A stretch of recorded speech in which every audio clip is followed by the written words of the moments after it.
panelists, and I want to welcome all the members for the committee. I'm in my district office, so it's a little bit of a challenge technically because I haven't done this before. So bear with me if I cause any delays. This morning's hearing is on the Clean Futures Act, driving decarbonization of the transportation sector. So this is a very important issue that we all care about, and I want to go ahead and recognize myself for an opening statement. The Subcommittee on Energy will now come to order. Today, the subcommittee is holding a hearing entitled The Clean Future Act, Driving Decarbonization of the Transportation Sector. Due to the COVID-19 public health emergency, today's hearing is being held remotely. All members and witnesses will be participating via video conferencing. As a part of our hearing, microphones will be set on mute for the purposes of eliminating inadvertent background noise. Members and witnesses, you will need to unmute your microphone each time you wish to speak. Documents for the record can be sent to Lino Pena Martinez at the email address we provided to staff. All documents will be entered into the record at the conclusion of the hearing. Again, I now recognize myself for 5 minutes for an opening statement.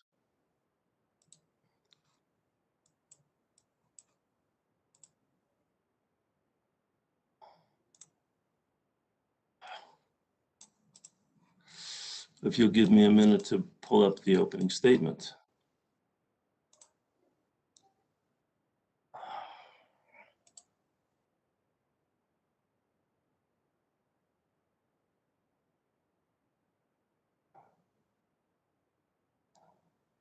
You know what, it's going to take me a minute to find that, so I'm going to yield to the ranking member 5 minutes for an opening statement, and then I'll follow up with my opening statement. Well, thanks, my friend, and look forward. I understand Bobby's going to be a little bit late, but good to see you. And thanks to our witnesses as well for appearing before us virtually to discuss the role of EVs, electric vehicles. You know, the Clean Future Act contains billions of subsidies and mandates in an attempt to push EVs on the American public, whether they're ready for them or not. Now, I would note that I have always supported reasonable fuel efficiency standards, and I'm excited about the prospect of EVs, that's for sure. And I know that our great domestic automakers in Michigan are hard at work to make cars that consumers are going to want to buy.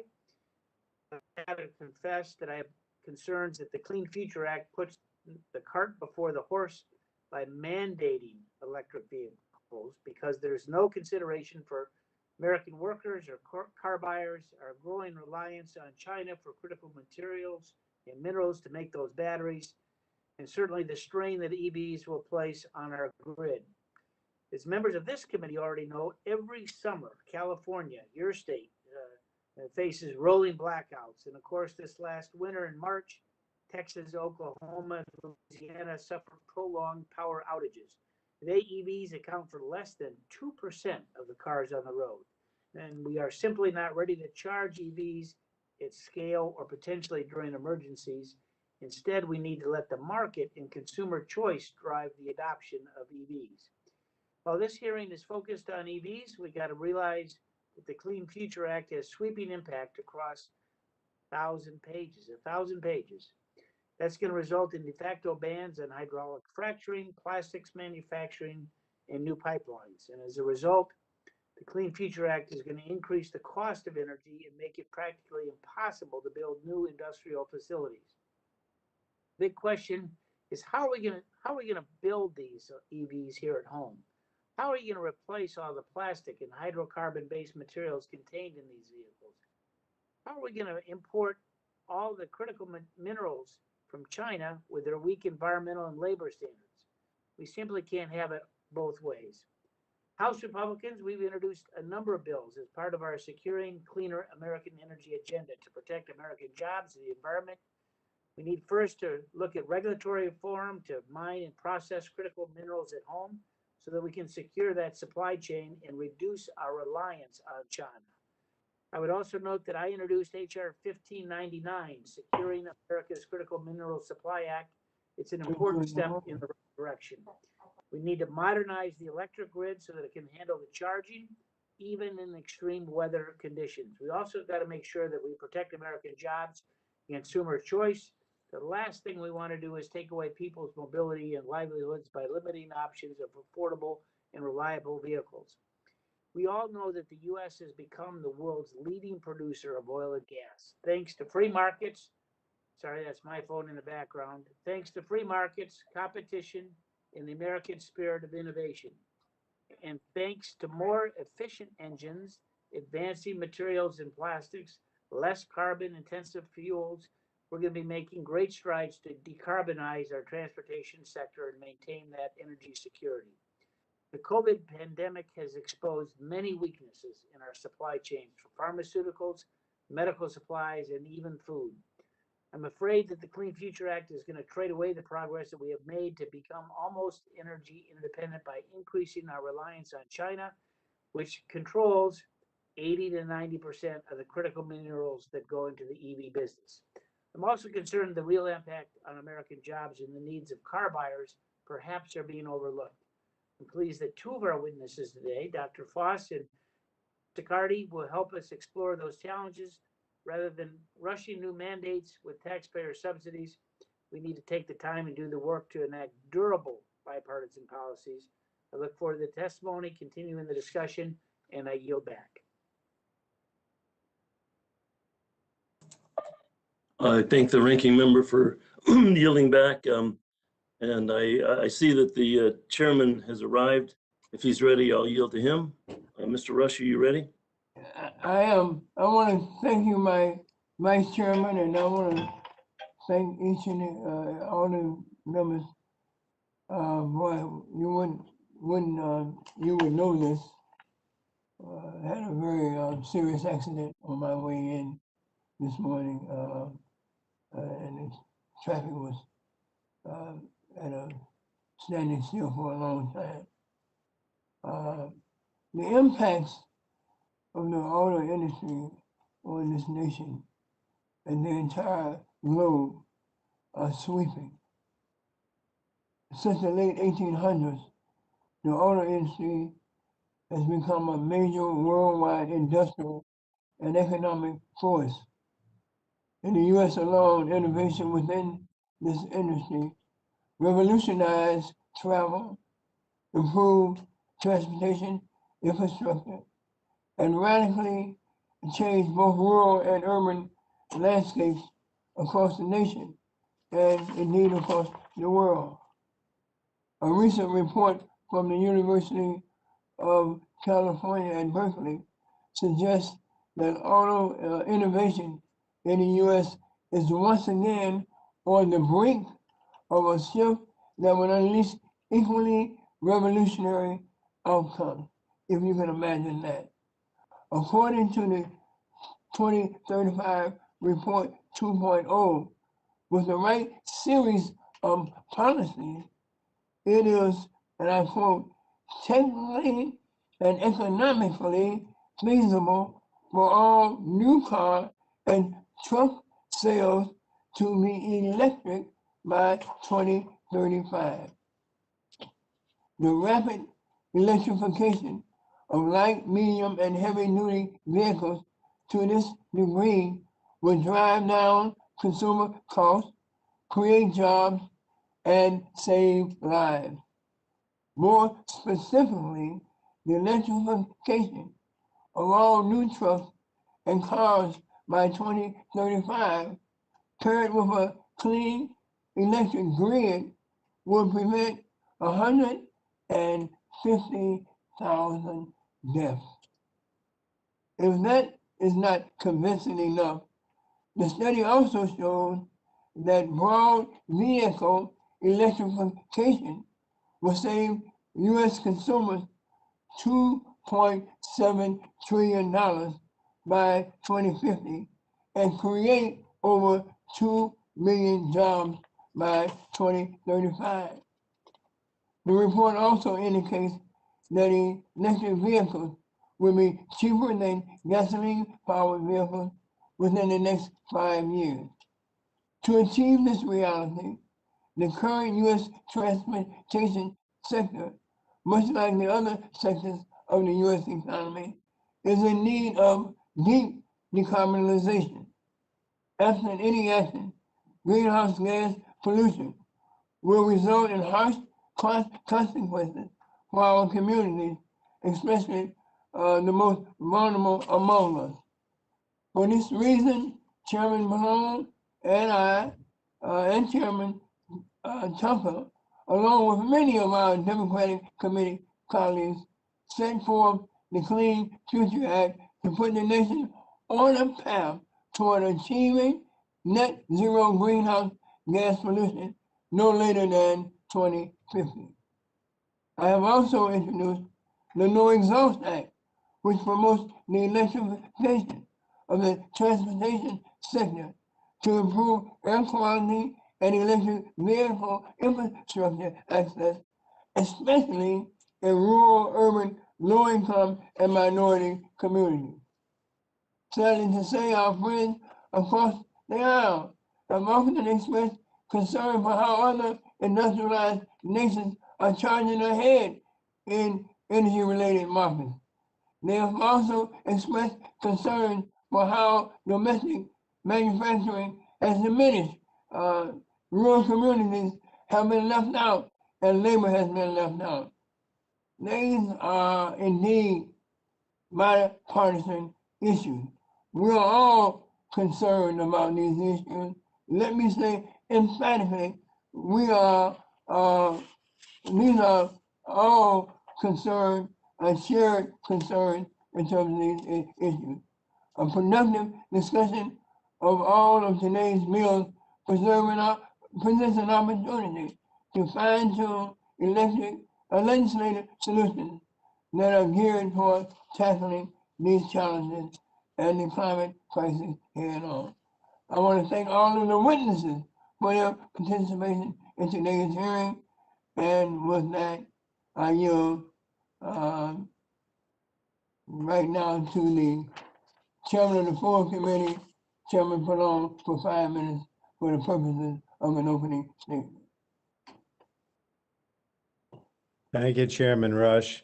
One of this committee's top priorities is taking action to address the climate crisis. In the last several months, we've held numerous legislative hearings on the Clean Future Act, our comprehensive and ambitious legislation to combat the climate crisis and to achieve 100% clean economy no later than 2050. And today, the Energy Subcommittee is focusing on decarbonizing the transportation sector through investments in electric vehicles and EV infrastructure.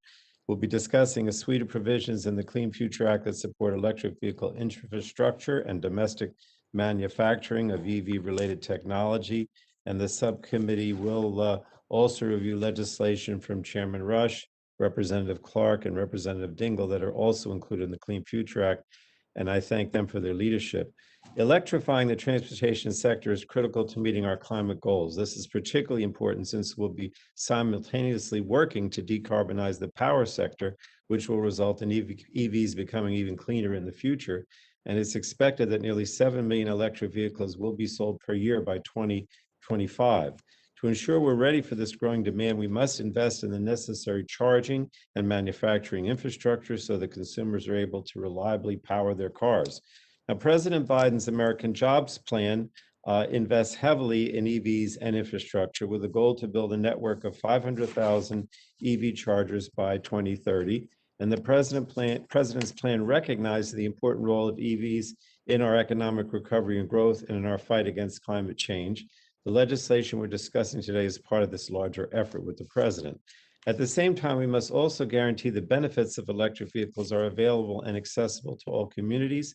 Minority communities often have the most exposure to polluted air from gasoline and diesel-powered vehicles. Electric vehicle access can help provide cleaner transportation options in these environmental justice communities. Rural and underserved communities also stand to benefit from EV infrastructure deployment, as EV charging infrastructure can help support local economies.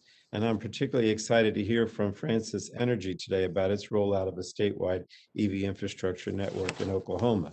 Perhaps most importantly, as we see growing EV adoption in this country, we must make sure our transition prioritizes American workers. China and other countries are rapidly growing their EV markets, and therefore we must invest aggressively to ensure we don't lose the EV market to China. It's imperative this investment occur here to grow an American EV manufacturing base that employs union workers at good wages with real benefits. And that's why the Clean Future Act provides funding for domestic manufacturing conversion grants to help create and expand domestic manufacturing of advanced vehicles and advanced vehicle components. It also modernizes and expands the Department of Energy's Advanced Technology Vehicles Manufacturing Program, or ATVM. Now, I know Mr. Upton, I was listening to what he said, and he's right when he talks about foreign supply chains. He points out the role of critical minerals and the fact that many of these are produced now or mined in China and other countries. And so as Democrats, Fred, I do want to say we believe we have to work together to find new, reliable, and responsible sources for these materials. And the Clean Future Act includes provisions that begin to address the extraction, reprocessing, and reuse of critical minerals. We can't be relying on China and other enemies for these materials. But I do want to say look, I don't think everyone has to understand that electric vehicles are the future. That's coming from the auto industry itself. And therefore, we need to do everything we can to ensure America leads that future by making the necessary investments now. And again, I'm not trying to pick on you, Fred, but I know, Fred, you talked about how, we're spending money and, government dollars to help this investment. But I just don't think it's possible to do if we just rely totally on the private sector and don't make those investments to spur this industry in order to compete with China and other countries that are making those investments. And therefore, we need to, with these bills, we're investing in innovation and helping give consumers the ability to choose between more than just gasoline or diesel. We have to ensure that our roads, our grid, and our workers are prepared for this important transition. When charging stations are as ubiquitous as gas stations, then consumers will have a choice and will be in a position to win the future, which is what we're trying to accomplish. So thank you again, Mr. Chairman. It's an important hearing, and I yield back.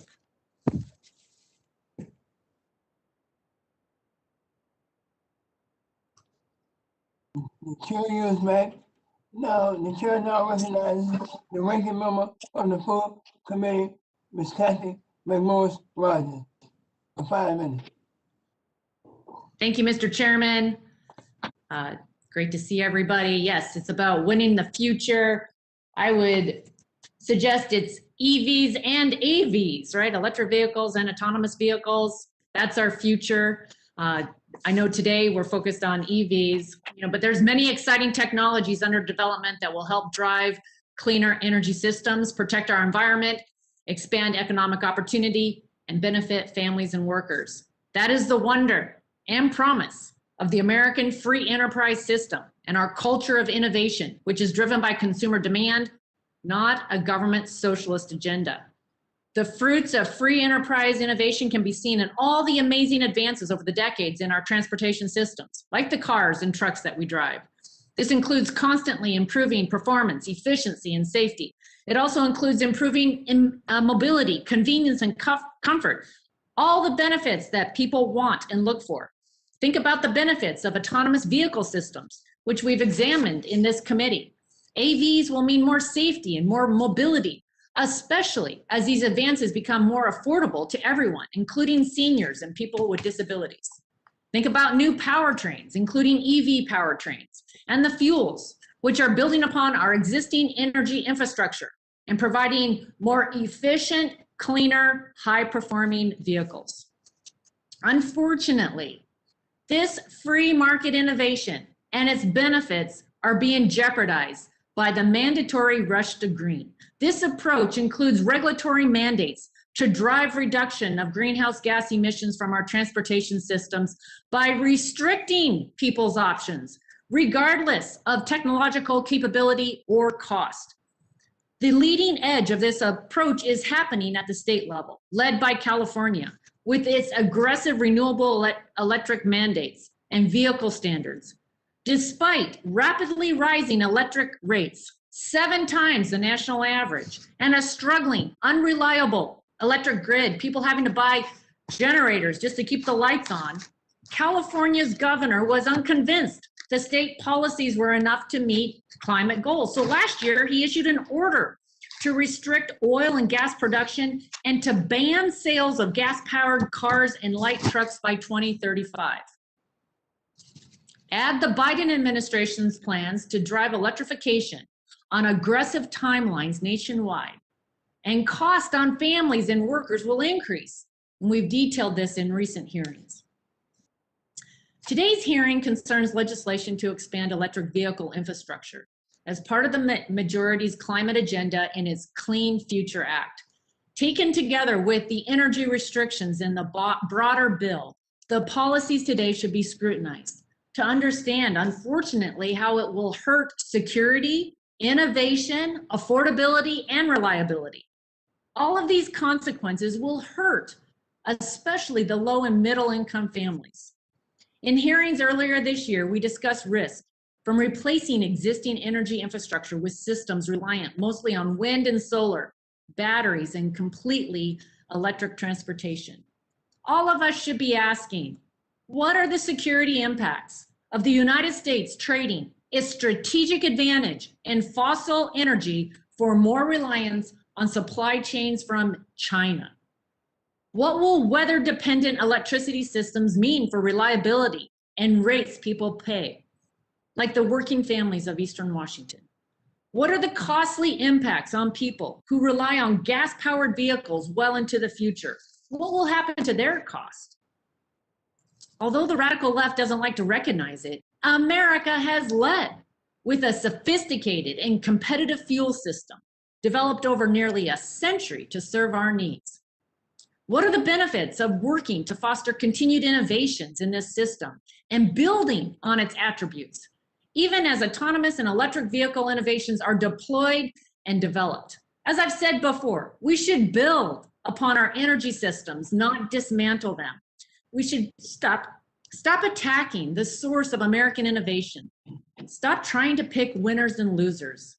We should recognize the essential role technological innovation and American free enterprise serves to address climate risk. Let's win the future. Let's do it the American way. And with that, I yield back the balance of my time. I want to thank the ranking member, U.S. Matt. The chair would like to remind members that pursuant to committee rules, all members' written opening statement shall be made part of the record.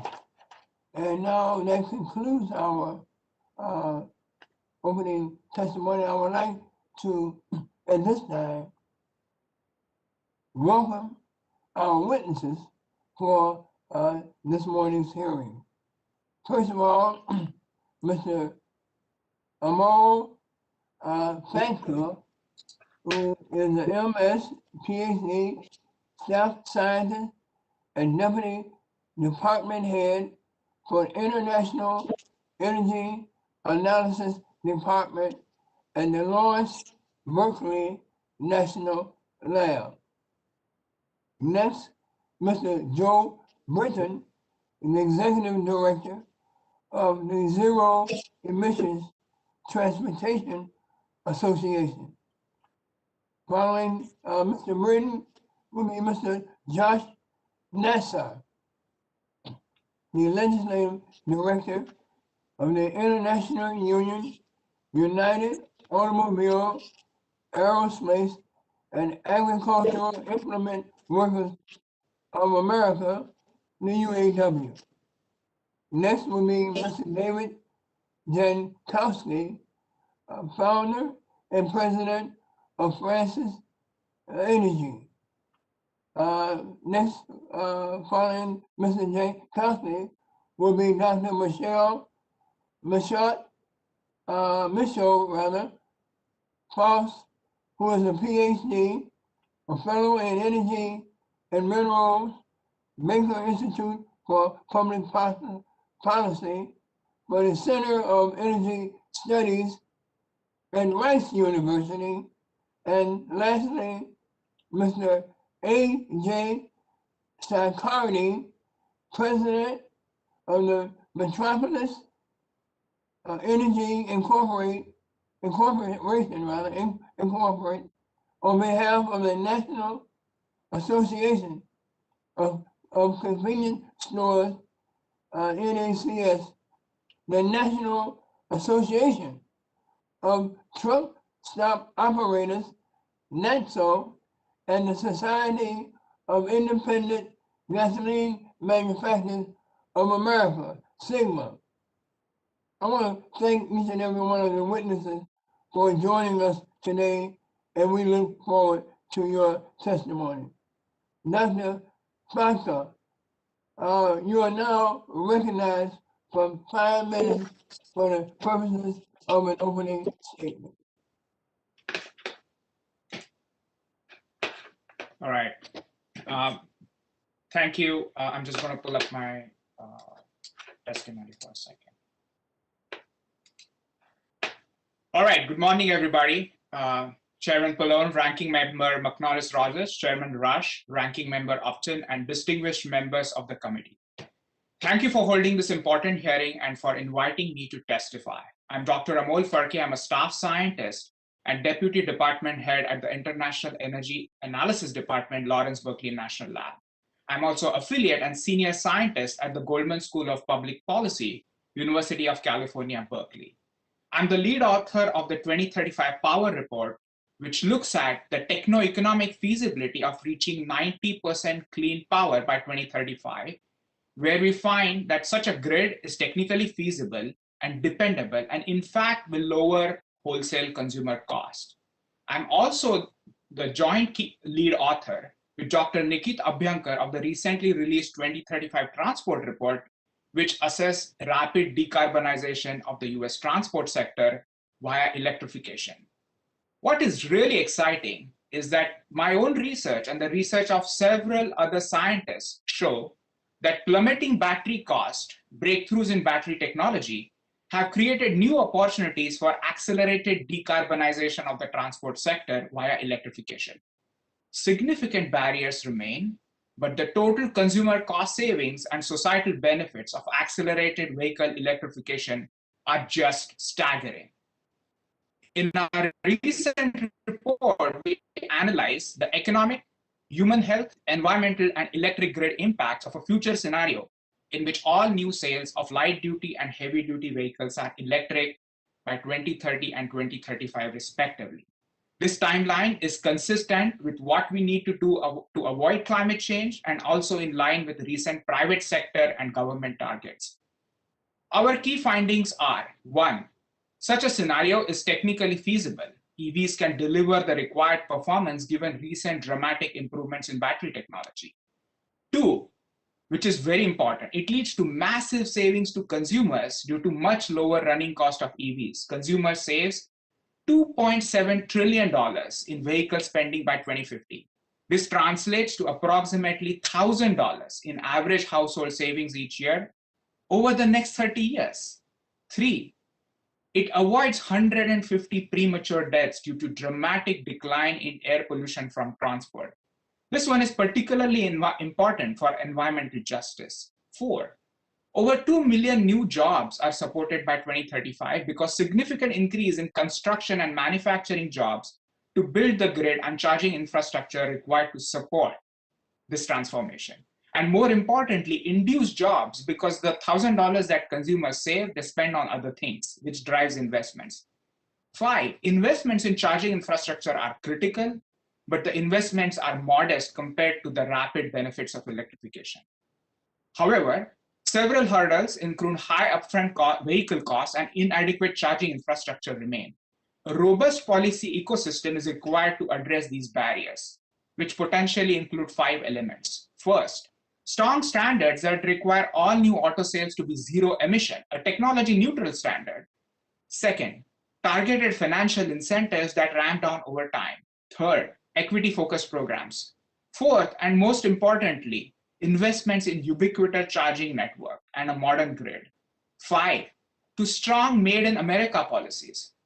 You know, Europe and China are implementing several of these policies already, And in 2020, EV sales and public charge points in Europe and in China were more than double that of the US. So we have some catch up to do, but it's eminently possible. Last but not the least, enhanced investment in RD&D are required to establish US leadership in clean technology and enable rapid decarbonization of the transport sector. Examples include extreme fast charging, cobalt-free batteries, solid state, advanced manufacturing. In short, recent dramatic technology improvements have created a massive win-win opportunity for consumers, climate, economy, and jobs. And I think it's ours to take it. I yield back, or I'm done. Want to thank Dr. Foster. The chair now recognizes Mr. Britton for 5 minutes for the purposes of an opening statement. Thank you. Subcommittee Chairman Rush, Vice Chair McInerney, Ranking Member Upton, Full Committee Chairman Pallone, and Ranking Member McMorris-Rogers, and other members of the committee. Thank you for the opportunity to speak about zero-emission transportation and the Clean Futures Act today.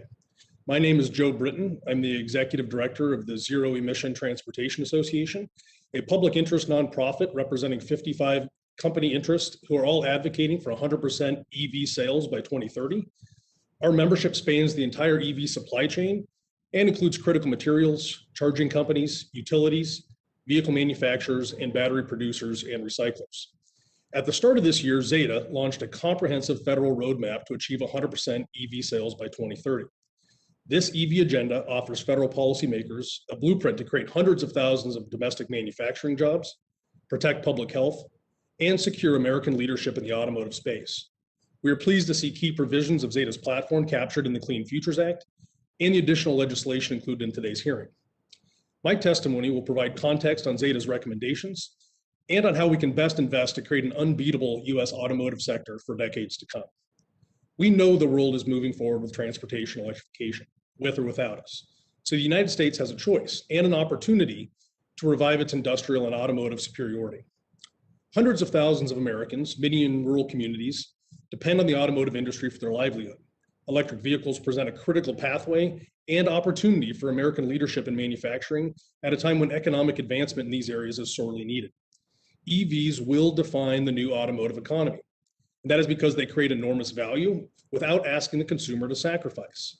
In fact, EVs are superior products that deliver a better driving experience, have zero tailpipe emissions, cost significantly less in terms of fuel, maintenance, and service costs. The choices we face are stark. We can either cultivate an advanced vehicle sector or cede this economic opportunity to others. It's true that China holds a disproportionate share of the EV supply chain, particularly when it comes to battery processing, materials, and recycling. But this didn't happen accidentally. They've delivered support and funding for research and development that has allowed their economy to capture the market. But that doesn't need to be the end of the story. We can drive American innovation through programs like the Advanced Technology Vehicle Manufacturing Program and seek to reshore the production of components, parts, and vehicles. Investing in a US domestic supply chain will protect us from over-reliance on foreign competitors and ensure that disruptions like those brought on by the coronavirus are not repeated. In short, the United States cannot be on the sidelines while our foreign competitors continue to solidify their control over the manufacturing, processing, and commodities critical to our economic future.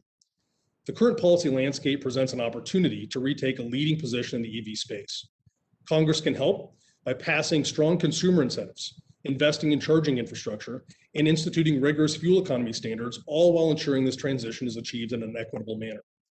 Zeta specifically recommends removing the 200,000 unit per manufacturer cap as part of the 30D tax credit and making those EV incentives point of sale or refundable.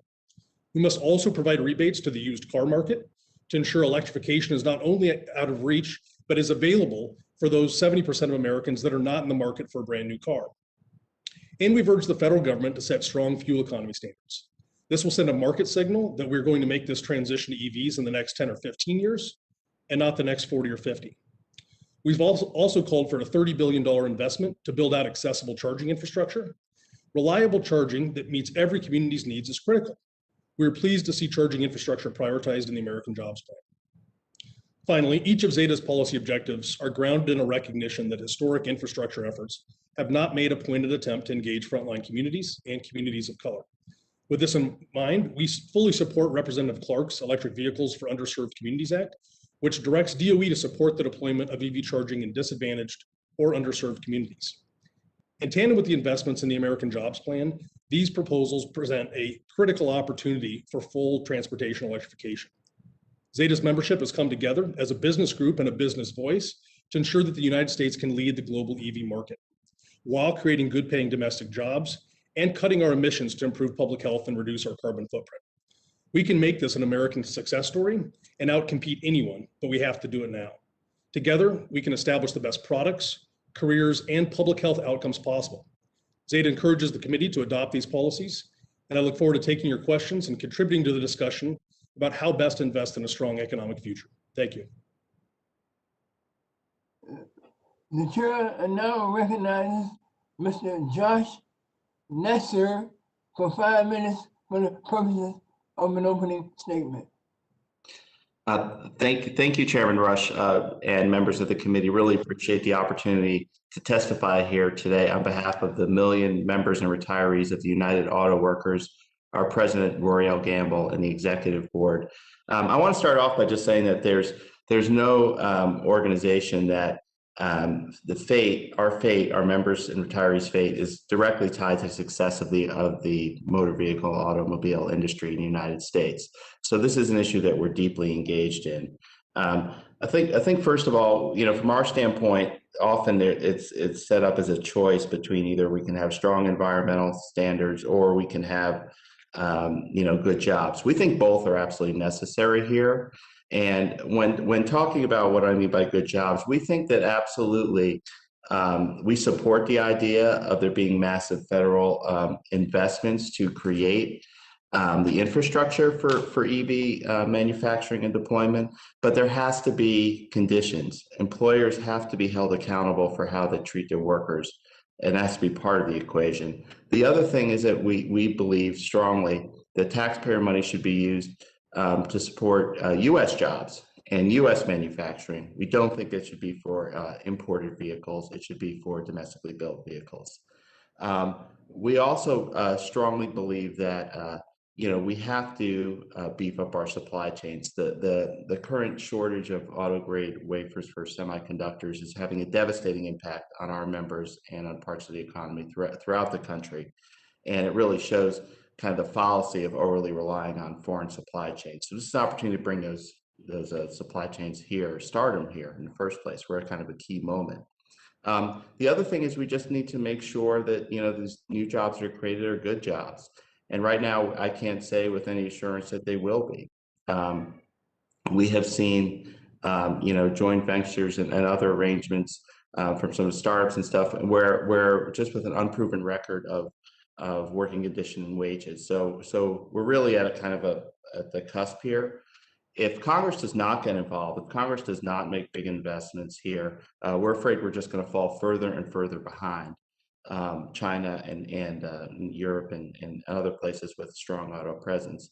So we do think those investments are necessary, public investments, but again, we think there needs to be conditions attached to those investments. The other thing is that if we don't make those investments, we're really worried that investments made by the companies will not be successful.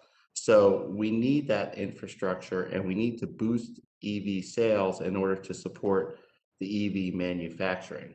But to be clear, EVs aren't a silver bullet here. When we're talking about reducing emissions, which we believe we all have a role to do, we also need to focus on what could be done to make existing ICE-powered vehicles more efficient as well. So pleased to see that there are provisions in the Clean Futures Act that do just that. Also, when talking about workers and having wages increase, we really need workers to have a voice on the job, and commend the House for passing the PRO Act. And now it's really important, we think, for the Senate to follow suit, because if workers have a voice on the job, then we're going to see higher wages and better working conditions. So we're looking at all this in a holistic way. From our point of view, the future is really on the line here.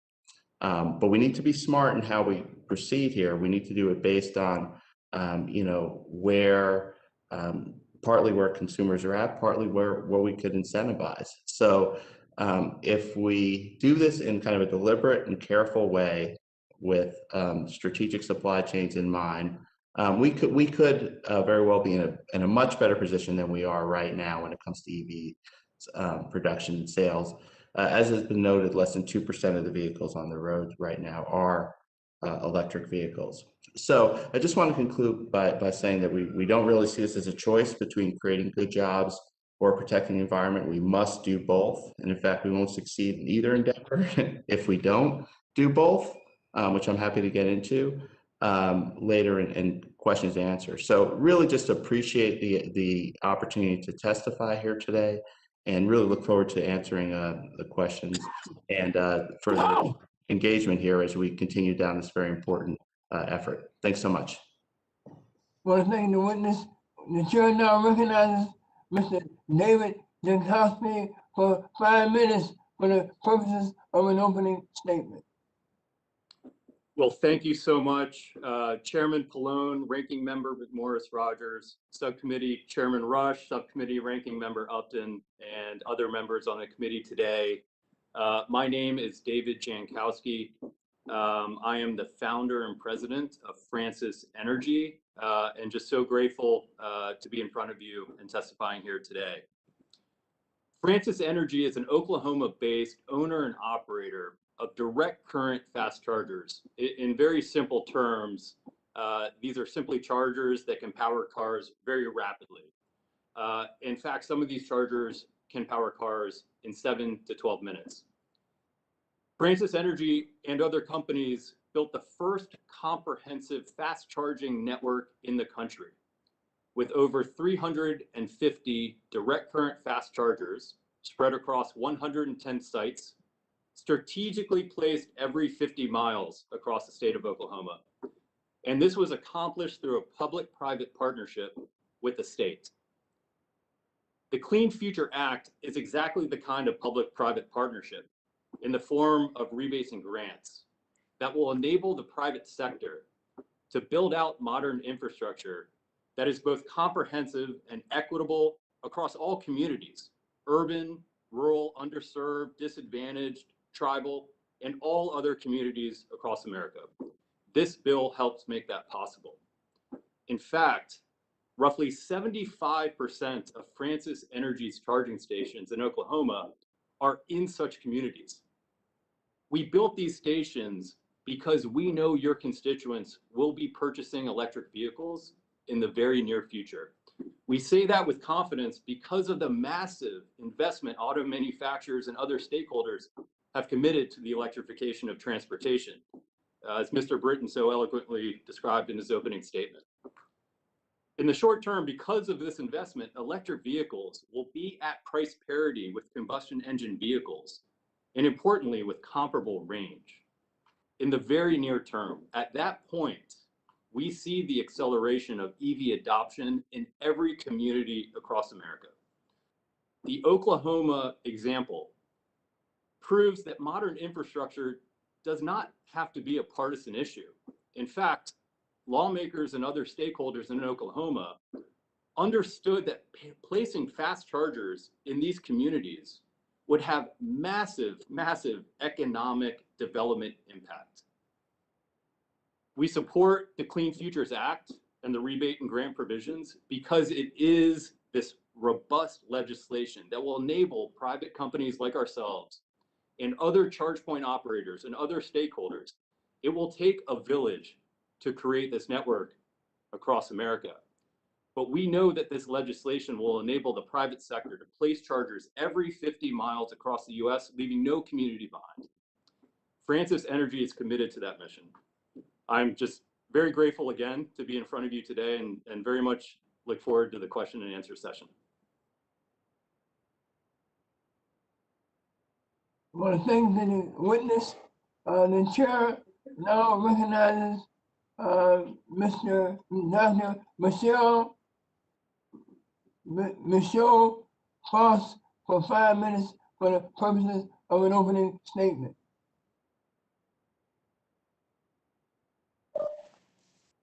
Thank you, Mr. Chairman. And I would like to thank all of the members of the committee for asking me to join the hearing today. And I would like to commend all of the members of the committee for demonstrating a really good handle on all of the risks and challenges that are embedded in the subject that we're discussing today, how to change transportation, how to introduce new technologies and other things. I feel like you all have a very good handle on all of the enormous aspects that have to be dealt with on this. When it comes to electric vehicles, the main part of the vehicle, of course, is the battery. This is what everybody is focused on. And battery costs, risks associated with those costs, and affordability are contingent on regional differences in manufacturing, huge regional differences in manufacturing. I can't emphasize that enough. And that includes both supply chains and labor. And I think everybody understands that. The cheaper EVs are made in locations where both of those things are way less expensive than they are in our country or in Europe. Enormous cones of uncertainty exist. In part, what policy can do is help to narrow those cones, but it has to be sensible and it has to be targeted the right way. Batteries and battery electric vehicles are materials intense. I don't need to restate everything that is coming into the public domain on that front. It's well known now. The thing that I find ironic is that so many people who want to promote electric vehicles in their states are also opposed to mining and minerals processing in their states. And that raises a distinct question. If you're concerned about sustainability of what we're trying to do because of mining and minerals processing abroad, then and you're also concerned about it in your own state, those two things don't equate. So I think the committee has to kind of deal with some of the contradictions in intentions and some of the things that I think that people are focused on. Commodity prices are already rising sharply. We're full of news about that right now. It's something that I've been concerned about for some time. Rapidly rising commodities prices because of a mix of factors, including policy mandates and other things, will contribute to inflation and higher interest rates. And that will undermine everything that you're trying to accomplish in terms of positive goods. Electricity is a distinctly difficult commodity. I'm all for fast recharging. There are very exciting developments on that front, but we have a lot of work to do on electric power systems. And I think that people have an understanding of that. Who should pay for recharging? How much should recharging cost? Those are things that are enormous puzzles with no real solutions to. Half of a vehicle comes from other materials, hydrocarbons-based plastics. That's how we've made combustion engine vehicles more efficient already. That's how battery electric vehicles are going to remain, become higher performing going forward. Anything and everything that affects the ability to extract oil and gas, extract hydrocarbons, provide the materials from those that are needed, are going to affect the affordability and availability of battery electric vehicles. I can't say that strongly enough. Finally, on China, we've already had a lot on the table about China. So much of what people think they understand about battery cost structures, battery electric vehicle cost structures, is distorted by the Chinese role in all of this.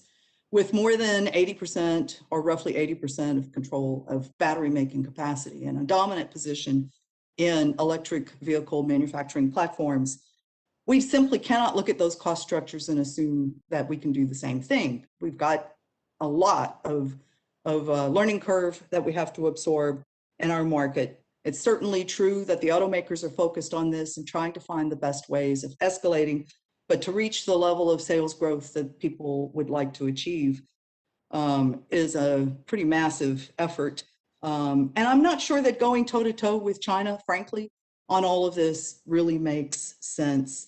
I have plenty of content in my formal testimony related to Chinese dominance of supply chains, Chinese dominance of trade flows. I want to go back to what Ms. McMorris pointed out about free markets. It's not hard to operate in a free, or it's not easy, I should say, always, to operate in a free market. But communism is much worse. And I think that when we look at China, we have to be skeptical about a lot of the confidence around what they're doing, given what we know about communist regimes. Thank you very much for the time, and I wish the committee best of luck. I want to thank Ms. Foss for your testimony. The chair now recognizes Mr. Sicardi for 5 minutes for the purpose of an opening statement. Chairman Rush, Ranking Member Upton, and members of the subcommittee, thank you for the opportunity to testify today. My name is AJ Sicardi, and I'm the president of Metroplex Energy, based in Atlanta, Georgia. Metroplex is a subsidiary of Racetrack, one of the largest independent convenience chains in the United States. I'm testifying today on behalf of NACS, NATSO, and Sigma, which represent more than 90% of retail motor fuels in the US. The retail liquid fuels industry is indispensable to decarbonizing the transportation sector, both through the sale of cleaner liquid fuels as well as through EV chargers. We want to partner with Congress to help achieve environmental goals in a market-oriented and affordable manner. Fuel retailers represent the consumer. We don't care what types of fuel our customers choose to buy from us. We simply identify the most reliable, lowest cost fuels that people want to buy and deliver those fuels throughout the country. We compete with one another on price, speed, quality of our facilities, and service. This is a good dynamic for consumers. If you want there to be more publicly available charging stations, you should make investing in charging stations more attractive for private companies. Today, it is not an attractive option. There is range anxiety because existing charging infrastructure is not convenient to consumers. More EV charging stations at existing retail fuel locations is the most effective way to eliminate range anxiety. Our stores are already convenient locations. We offer the services and amenities that drivers want, such as food, beverages, restroom, and security. There is no range anxiety for liquid fuels today. That's not because of government incentives. It's because businesses like mine had a clear, unambiguous profit incentive to sell fuel to consumers. The profit incentive does not exist today with regard to EV chargers. There are several impediments standing in the way. Most of these impediments involve an electricity market that was not designed for and is not compatible with the retail fuel market. For example, some states prohibit fuel retailers from selling electricity to EV users. We appreciate the legislation seeks to address this. A lot more must be done. There remains the threat that regulated utilities will use their status as monopolies to gain a competitive edge over private, unregulated businesses. Additionally, many states allow utilities to charge all of their customers higher electric bills to underwrite the utilities' investments in charging stations. Private companies like Racetrack cannot access a pool of risk-free capital. Allowing utilities to do so only makes sense if the money will go towards enhancing grid generation and capacity. Our concern only arises when utilities are also able to use ratepayer funds to own and operate the charging stations themselves. It is unnecessarily regressive to force the lowest income Americans to pay higher electricity bills to subsidize EV driving fueling costs. It is also counterproductive because it will take away fuel retailers' desire to invest because we can't compete with businesses that are guaranteed a return. This will result in fewer public charging stations available for consumers. On top of all this, regulated utilities under current rules can force EV charging stations owners to pay for electricity more than it costs the utility to power their own chargers. The large demand charges authorized under outdated regulations make it impossible for private fuel retailers to compete on price. When our competition at retail is the same company that sells us power, that is not an attractive investment opportunity. In fact, no successful business buys goods and service at retail prices and sells at retail prices. Successful business models provide a spread between wholesale and retail. Otherwise, consumer prices will have to rise to create a margin for retail. Or retailers simply won't enter the market because there isn't a viable business model. No amount of grant money or tax incentives will change that fundamental economic reality. To be clear, that is why there's range anxiety today. The EV charging proposals that this committee is considering, unfortunately, would not fix these problems. This makes rebate opportunities unattractive for private companies. They would be far more attractive if the legislation stipulated that businesses putting capital at risk to own and operate EV charging stations are prioritized over applicants seeking to double dip. By double dip, I mean access both federal rebates and ratepayer funds to own and operate EV charging stations. Fuel retailers are the representative for the consumer. When you make the EV charging investment more attractive for us, you will make the transition more comfortable and attractive to the public. Thank you for the opportunity to testify today. I'm happy to answer any questions you might have.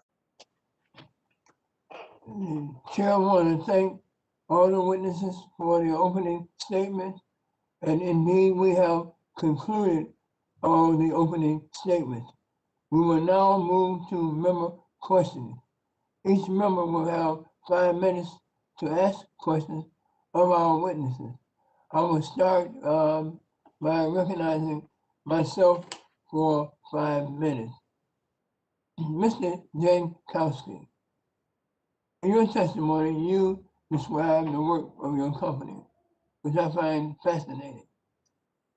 Francis Energy, they have created a comprehensive electric vehicle charging network throughout the larger rural state of Oklahoma, and also within urban, low-income, tribal, and other underserved communities.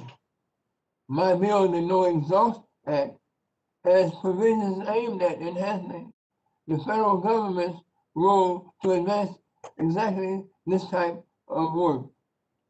Why is it that why is federal investment important to the deployment of electric vehicles, and how will it specifically impact underserved and disadvantaged communities?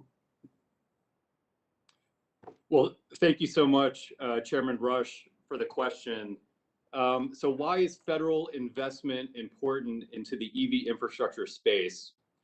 And really, we feel it's important because of the chicken or the egg problem, right? Economists call it a market coordination problem. Simply, without infrastructure, no one's going to buy cars. And if cars are available and the market is demanding it, but that infrastructure is not there, then quite simply, no one is going to buy EVs. It is going to take a whole host of public funding. The federal government has a significant role to play in that public-private partnership. And really, that is the only way this network across the US will get created. It's a function of private capital, federal investment, and also, importantly, state investment. Those three kind of prongs to that stool, they're all critical. They're all critical. Now, how does EV infrastructure get into underserved and disadvantaged communities? The upfront capital cost to build these stations, particularly when we talk about 7 to 12-minute charging systems, they can cost upwards of $400,000 for the first dispenser. The way that the EV market is going simply to be developed in terms of what charge point operators would charge electric vehicle consumers, the absolute baseline is that EV consumers will be paying much, much less in fuel costs to power that car, and also avoided maintenance.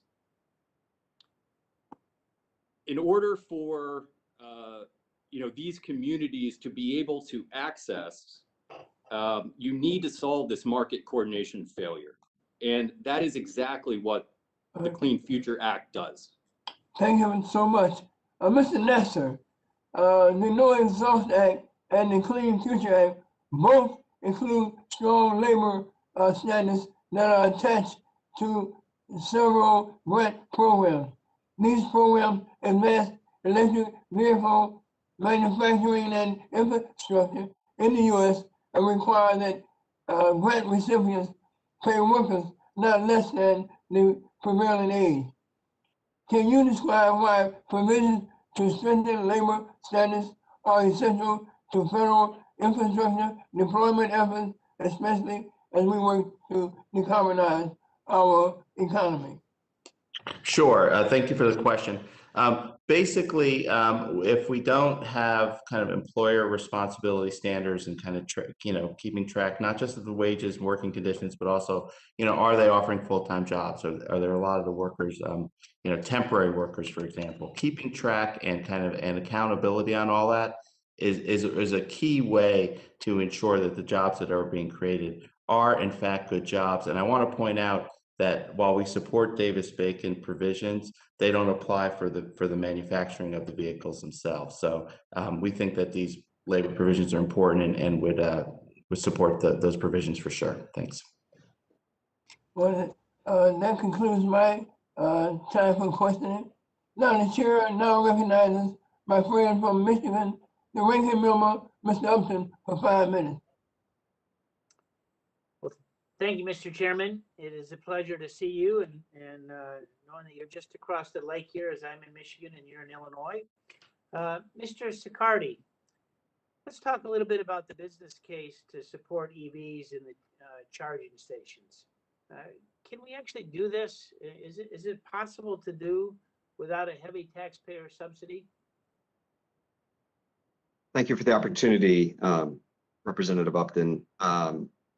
That's probably the biggest thing that our members are struggling with today is finding a business case for EV chargers or fast speed chargers.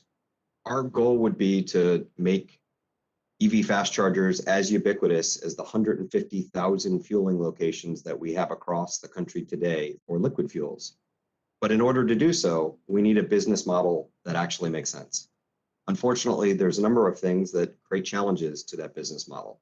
The first and foremost is utilities rate basing. So being able to charge all ratepayers the cost of installing a charging station. That might seem like a great short-term idea and that it gets chargers out there quickly, but unfortunately, it takes away the profit incentive for retailers to choose to deploy private capital to do the same thing. As important is most states have very expensive charges for demand charges. Demand charges make the cost of power for a retailer to provide the load required for a high-speed charge cost prohibitive, really, for us to have much of a margin. So it becomes very, very difficult for a retailer to not only deploy the capital required to get a return, but then on an ongoing basis, be able to generate any margin on the transaction. So what we would encourage the committee to do is focus on making the business model make sense. Remove the impediments, give us the opportunity to compete. We'll compete with all manners of businesses, whether it's other fuel retailers or chargers or whatever happens to come to the marketplace. But we need a profit incentive to do so. That profit incentive can be done with relatively well-intentioned and smart legislation to allow the utilities to focus on the areas that they should be focused on, which is providing power and grid resiliency and allowing retailers of all stripes to compete on price and to offer the consumer the amenities they need. Thank you. I would note that there's I was in a conference call, a Zoom call earlier today with some folks in Michigan, and they talked about an energy storage tax. And I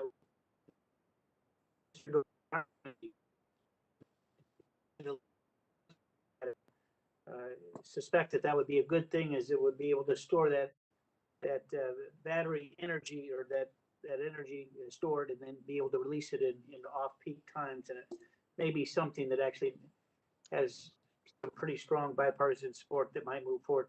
Mr. Jankowski, I was intrigued, obviously, with what you're doing in Oklahoma.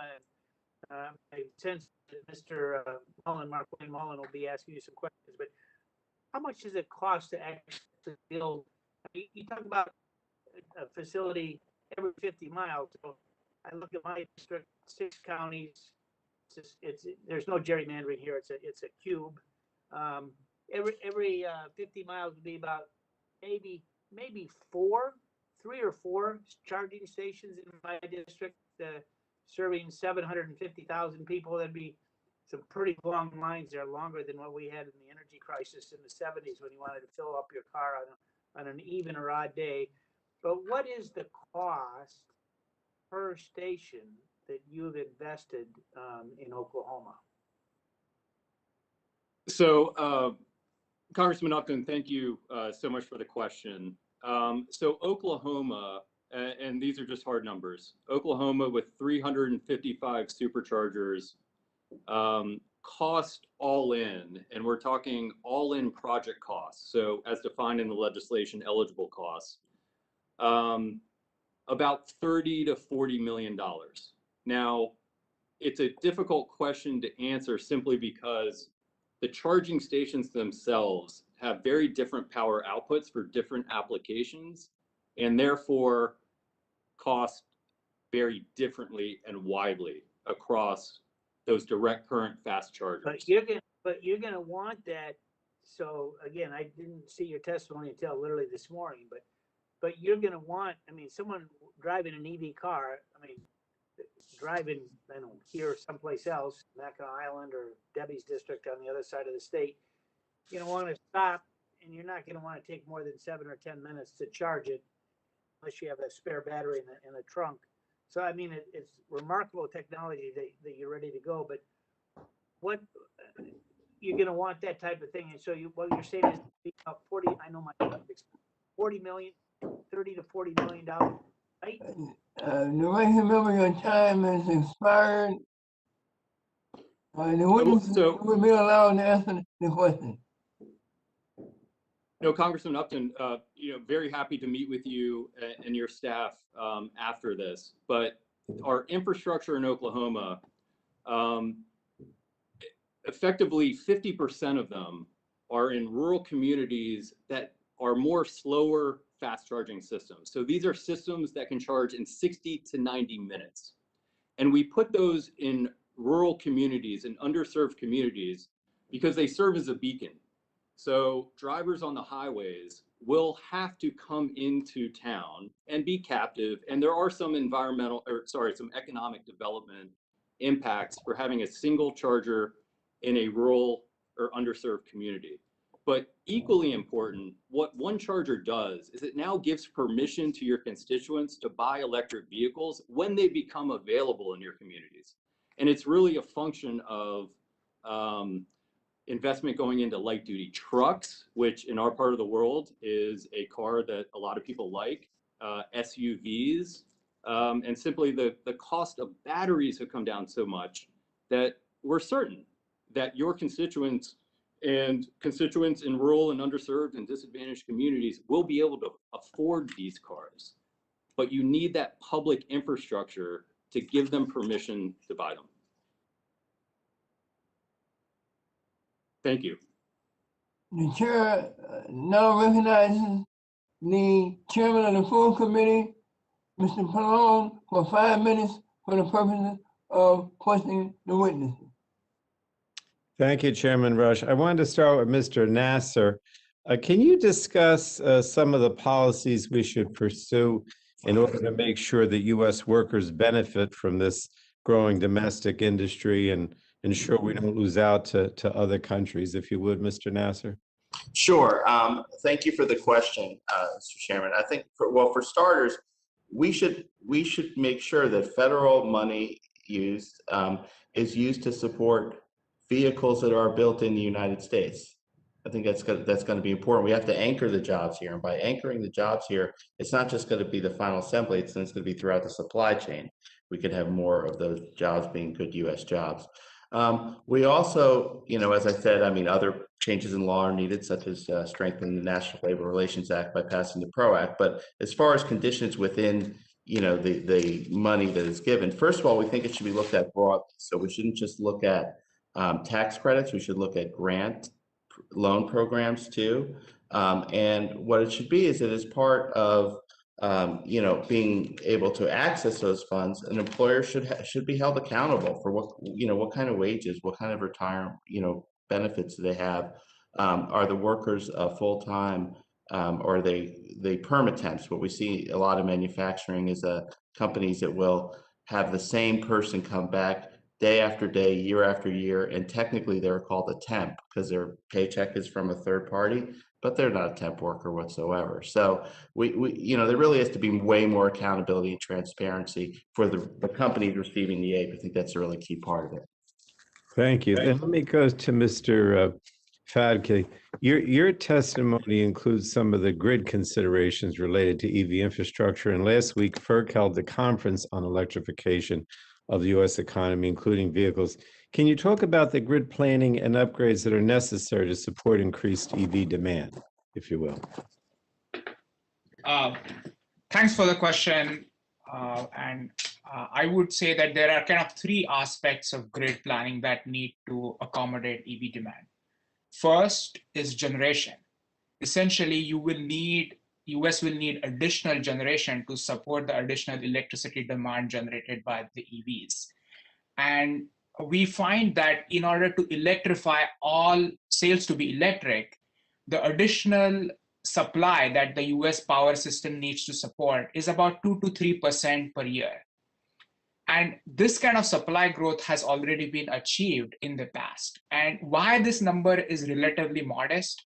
The answer is EVs are 3 to 5 times more efficient than combustion engine cars. So when you move all that demand from oil to electricity, yes, there is demand growth, but the demand growth is modest. But it needs to be taken into account because the last thing we want is an unreliable grid. That's first. Second, similar investments in transmission and distribution infrastructure are required to kind of anticipate what electricity demand will occur and do those investments proactively. That is why it is so important from a policy perspective to do two things. First, we have to have some kind of indication or goals of what is the kind of transformation we are looking at in the transportation sector. So for example, by what date we should be expecting all sales to be zero emission/electric. That will give the utilities the certainty to make some investments in generation, transmission, and distribution infrastructure. And secondly, there are opportunities for research and development and smart policies on the grid, which actually use the existing grid more efficiently to support EVs. That links to the issue of kind of off-peak rates and being smart about demand charges. So you are incentivizing EVs to charge when the power system is not constrained and loaded. What it will in fact do is that if EVs are charging during, say, nighttime or off-peak time, you are using the existing infrastructure to sell more electrons. That will, in fact, lower rates for all consumers if such smart grid policies are implemented. All right. Thanks so much. Thank you, Mr. Chairman. Well, that concludes the chairman's questioning. He has met the balance of his time. Now, Ms. McRogers is not present with us right now, so the chair recognizes Dr. Burgess for 5 minutes for the questioning of the witnesses. Well, thank you, Chairman Rush. And I certainly hope people are watching this hearing. I think it is perhaps one of the most critical hearings that people might have on their radar screens right now, because it is certainly indicative of what the narrow House Democratic majority is trying to do with that narrow majority. And of course, the Senate being divided even Steven and things going through on reconciliation. So these policies that we're talking about today are all at risk of becoming law. And I say that with all due respect and affection for my friends on the other side of the dais, but clearly what we're talking about is taking the country in the wrong direction. Look, this committee has a rich history of making decisions to the benefit of the country, decisions that in fact benefit other jurisdictions, other committees' jurisdictions. Think of what we did on allowing or lifting the ban on the sale of exports of crude oil in in December of 2015 and how much more flexibility we gave to the Department of State and the Department of Defense by providing the pathway for America to become energy independent. And today, as quickly as we can, the Democrats are trying to undo that energy independence and literally give it away. And I hope people are paying attention and understand what is at stake here and what is being given away. And the sad thing is bipartisan policies do exist.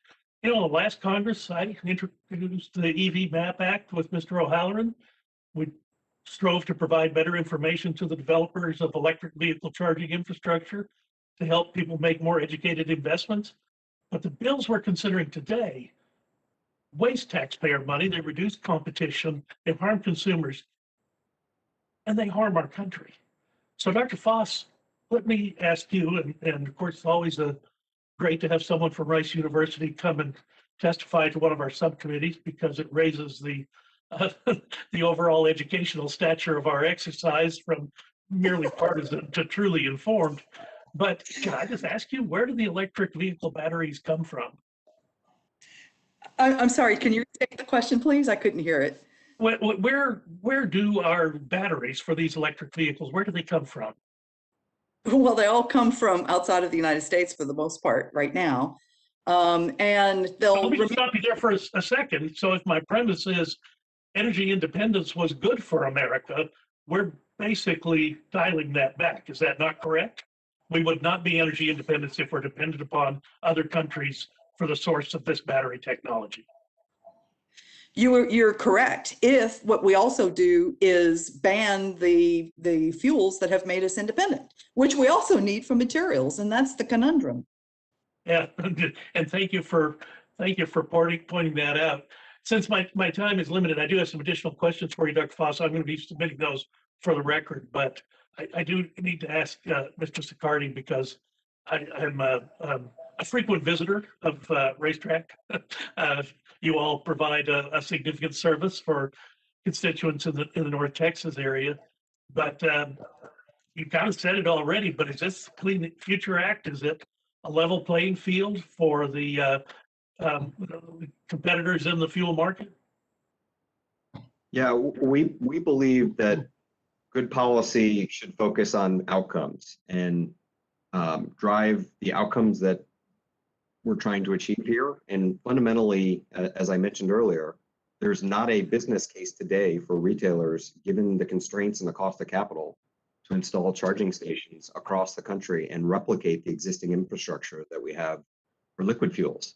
That's not to say that there's things we can do. We can work collectively to continue to lower the carbon intensity of existing fuels, as well as continue to expand EV charging stations. Yeah, And which our hope— you have done, and I certainly appreciate the efforts that you put forward on that.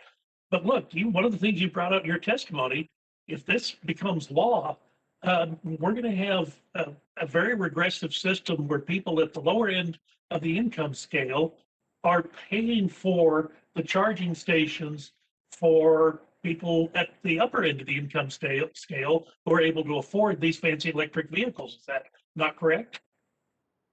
Our focus would be to allow private capital to come into the market so that private capital can make the investments necessary to build out the infrastructure necessary. Private capital will do that, just as we've done with liquid fuels, as long as there's a business case that's viable.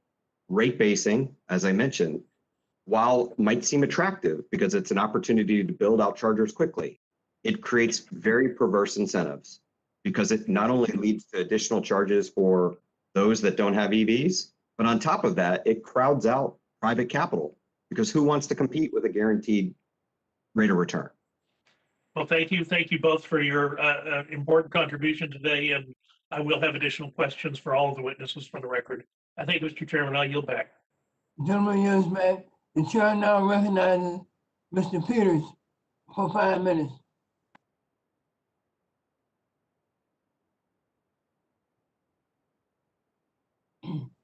Mr. Peters?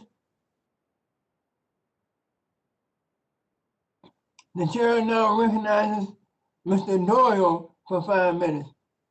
Mr. Doyle, you're now recognized. Mr. Chairman, thank you very much, and thanks to the witnesses for being here today. The switch to zero emission vehicles is coming.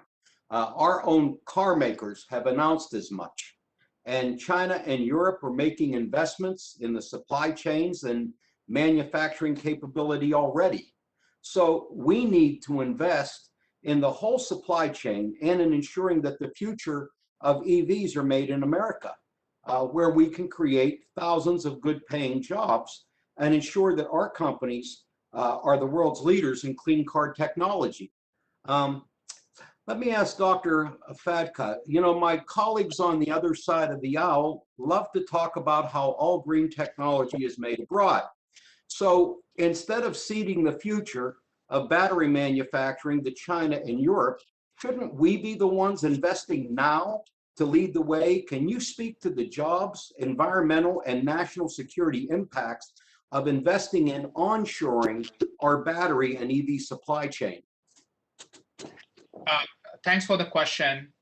I would say I would agree that because the massive benefits that EVs offer to consumers, this transition is going to happen. Now, the question is whether we take advantage of it or not. So what is interesting about batteries are quite heavy and more difficult to transport. So suppliers tend to locate battery manufacturing close to where the demand is. So if there are specific policies from financial incentives or requirements for EVs, suppliers will have an incentive to locate manufacturing in the US, especially when combined with incentives of strong Make in America policies. The second most important thing I would say is that the battery costs are also driven by the cost of manufacturing. And US at times has a significant advancement because advanced manufacturing capabilities in the US. So continued investments in RD&D in advanced manufacturing and US advanced manufacturing capabilities can be used as an advantage to really locate the supply chain close to where the demand is. And lastly, I will just give an example of Europe. Europe also has high labor costs. It's not like China, and they are able to successfully locate significant battery manufacturing in Europe with a concerted effort on supply and demand push and pull policies. Thank you. Let me ask you another question. I appreciate that answer. There's another zero emission transportation option, and that's hydrogen-powered fuel cell vehicles. I'm just curious, what's your thoughts on the future of hydrogen transportation? I would quickly say that essentially the policy approach has to be technology neutral. Technology has always surprised us. So currently it appears that battery technology has moved much quicker, and it provides a competitive or highly cost-saving option to cars. But with continued investments in hydrogen, especially for heavy-duty vehicles or ships, aviation, trains, it could become a very competitive option. So one has to keep all options open and keep technology policy neutral and invest in R&D. Thank you. Mr. Britton, would a large government investment through grants or loans in the upstream and midstream sectors, battery materials processing and battery materials manufacturing, incentivize private investment in further upstream or downstream processes? What would be the overall impact of that kind of government investment? Well, it would be huge. And Congressman Burgess asked, where do these batteries come from? So I wanted to take a moment to, in some ways, correct the record. We have mega factories either in operation or in development in Nevada, Texas, Michigan, Ohio, Tennessee, Georgia, New York. So this is totally possible. We have the opportunity here to drive domestic manufacturing, create hundreds of thousands of jobs. And if you think about every state, they've got an economic development office who's trying to provide incentives to locate that manufacturing in their state. We have the opportunity to do that as a country. If we send the right signal that we're open for business, that we're willing to innovate, it will accrue dividends across the entire supply chain, from upstream to components to parts to batteries. Thank you, Mr. Chairman. I see my time is expiring and I yield back. Gentleman yields back. The chair now recognizes Mr. Lana for 5 minutes. Well, thanks, Mr. Chairman, for today's hearing, and thanks for our witnesses for appearing before us. Really appreciate your testimony. Dr. Foss, I believe you and I would agree that in order that the electric grid to be able to provide enough electric power to charge the tens of millions of additional electric vehicles that will be on the road as envisioned by the legislation before us, continued access to reliable sources of energy will be essential. Isn't it true that we will still need natural gas, oil, clean coal, and nuclear power to generate the amount of electricity needed to charge this new EV fleet? Yes, I think you're correct. First of all, I disagree. I think that the demand on electricity, with the kinds of scenarios people talk about for scaling up electric vehicles, is bigger than what people are estimating or forecasting. And the reason is an electric vehicle is both a consumer of huge amounts of data and also a producer of huge amounts of data. Along with the idea of electrification, actually for all transport, what we're trying to do is use data from mobility to accomplish a host of other things, to be able to anticipate road maintenance, to be able to look at traffic patterns or whatever it is. And data is energy intensive. That's all there is to it. And so one of the things that we have to think about is, as we move in these directions, what is the overall demand for energy, the overall demand for electricity? And I think we're going to need all of our generation sources. I also want to point out and add to the record that a lot of the large scale battery manufacturing that's being located in various places, including in Europe, are in places that have robust nuclear energy competence. And that's a very attractive energy source for the high energy intensity of battery manufacturing. Yeah, you know, as you talk about battery manufacturing, let me just follow up on some of your testimony, and maybe you'd like to just go into this a little more. You've got, according to the IEA's 2020 Global BEV Outlook, the material demand for batteries and BEVs sold in 2019 was estimated at 19 kilotons for cobalt, 17 KT for lithium, 22 KT for manganese, and 65 KT for nickel. But then you go into your projected scenario for when it increases, you're going to 170 gigawatt hours today to 1.5 terawatt hours by 2030. Demand for cobalt would expand to about 180 KT per year in 2030, lithium to about 185 KT, manganese 177 KT, class 1 nickel to 925 KT a year. Where's that going to come from? Most of it will come from abroad, from the countries that are resource rich, many of them that are traditional suppliers already. Some of it will have to come from new projects that we can't imagine yet, including marine minerals, other locations. There are a great number of ideas out there. The question is how well the public will tolerate that kind of activity. Well, and again, do you think in the climate we're in today that we would be able to mine for that in the United States for all these different minerals? Well, I want to go back to a comment that was made by either one of the members or one of the other panelists. One of the things that I've advocated for in previous testimonies and in other places is that we need to revisit our commitment to mining and minerals processing in the United States. Regulatory reform, streamlining. It's hard to look at the timelines that people are interested in. Also knowing the timelines that it takes for projects, 15, 16 years to be able to begin to even start to realize production from a facility, a new facility.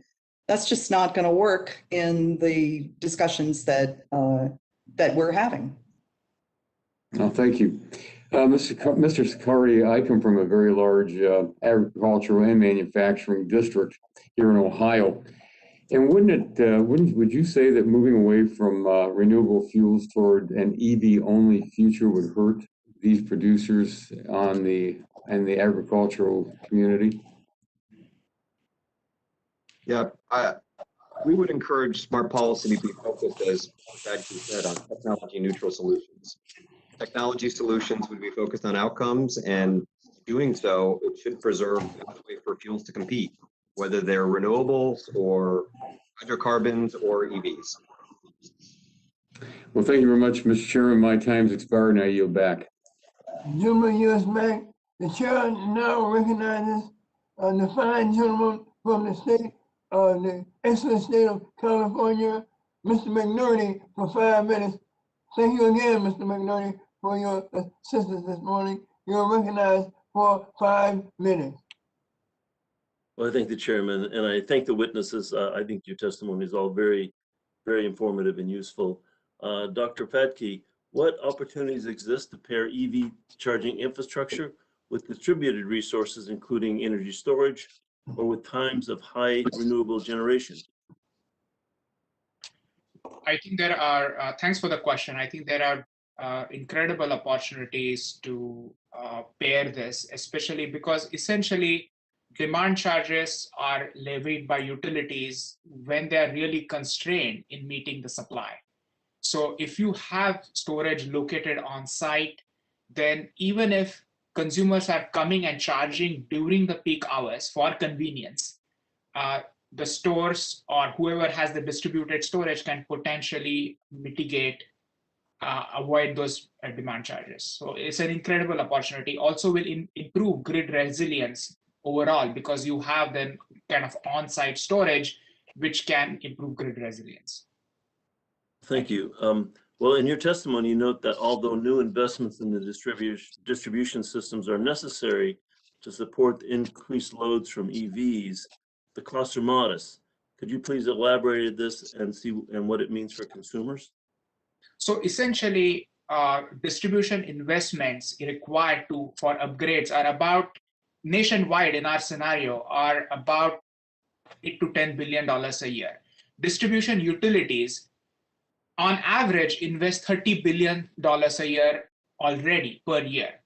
And why I'm saying that why we find that the consumer costs will not go up.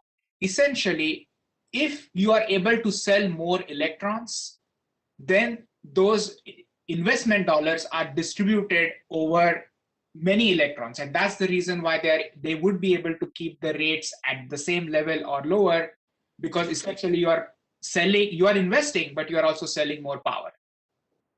Thank you. Mr. Britton, can you please expand on on the consumer interest in EVs? What are some of the trends you're seeing in EV adoption?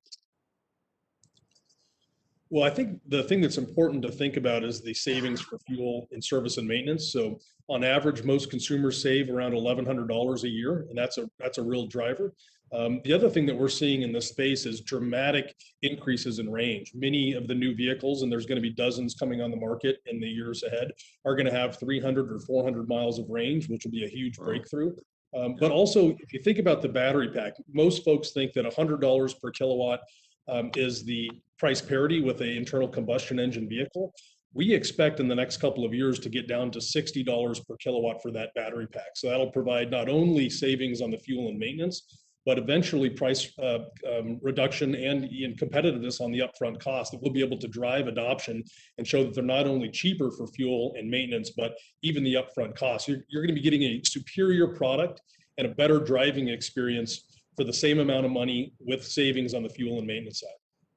That sounds great. Mr. Britton, my congressional district includes parts of the San Joaquin Valley where air pollution has been a significant problem, having some of the poorest air quality in the country. What would the potential impact of EVs and EV charging stations do to areas like the San Joaquin Valley? Well, I think that's in some ways the missing part of this equation when we talk about the public interest. We talk about consumer choice, but once those emissions leave the tailpipe, the public doesn't have a choice. The impacts on public health are dramatic.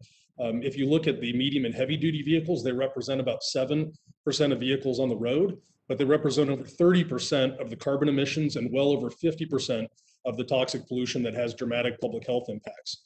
And so if we're able to reduce those emissions, from on the light duty side, it's estimated that that's $8,600 in saved public health costs per light duty vehicle that's on the road.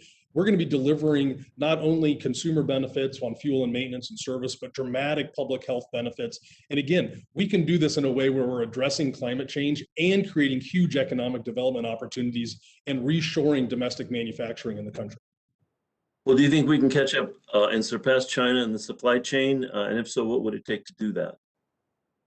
Well, I think, you know, some of the things that are being talked about are investment tax credits for the full life cycle of the battery. So that's upstream, it's manufacturing, but it's also the recycling.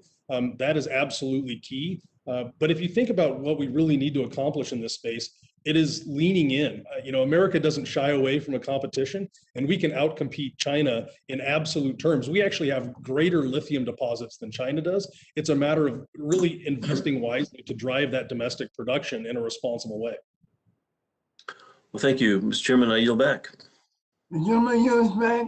The chair now recognizes the member extraordinary from the great state of West Virginia, my friend, Mr. David McKinley.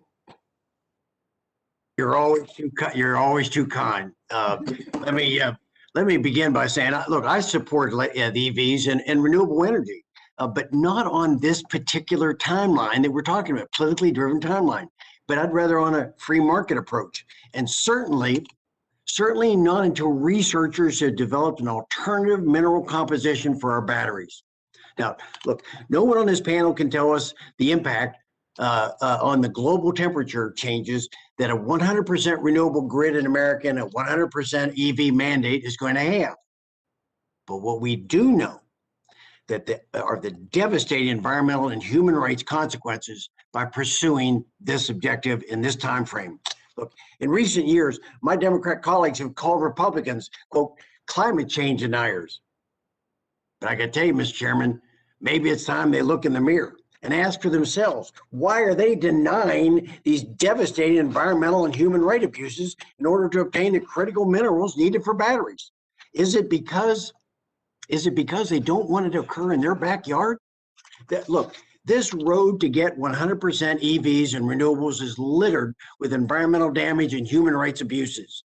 Example, just the UN just came out with a report last year that warned us about these. They talked about the critical minerals being mined in the cobalt by an estimated 40,000 children. And I've shown these pictures before, but here are some of the pictures of some of these children that are impacted with it. Here's another with the children being impacted. And lithium.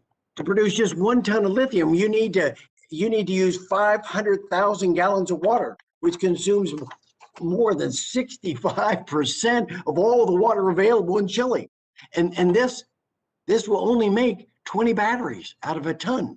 So, and there's similar problems in harvesting graphite and manganese alike. So, and excavating, according to Mark Mills at the Manhattan Institute, to make 1 battery, you have to excavate 250 tons of dirt just to get the minerals necessary to make just 1 battery.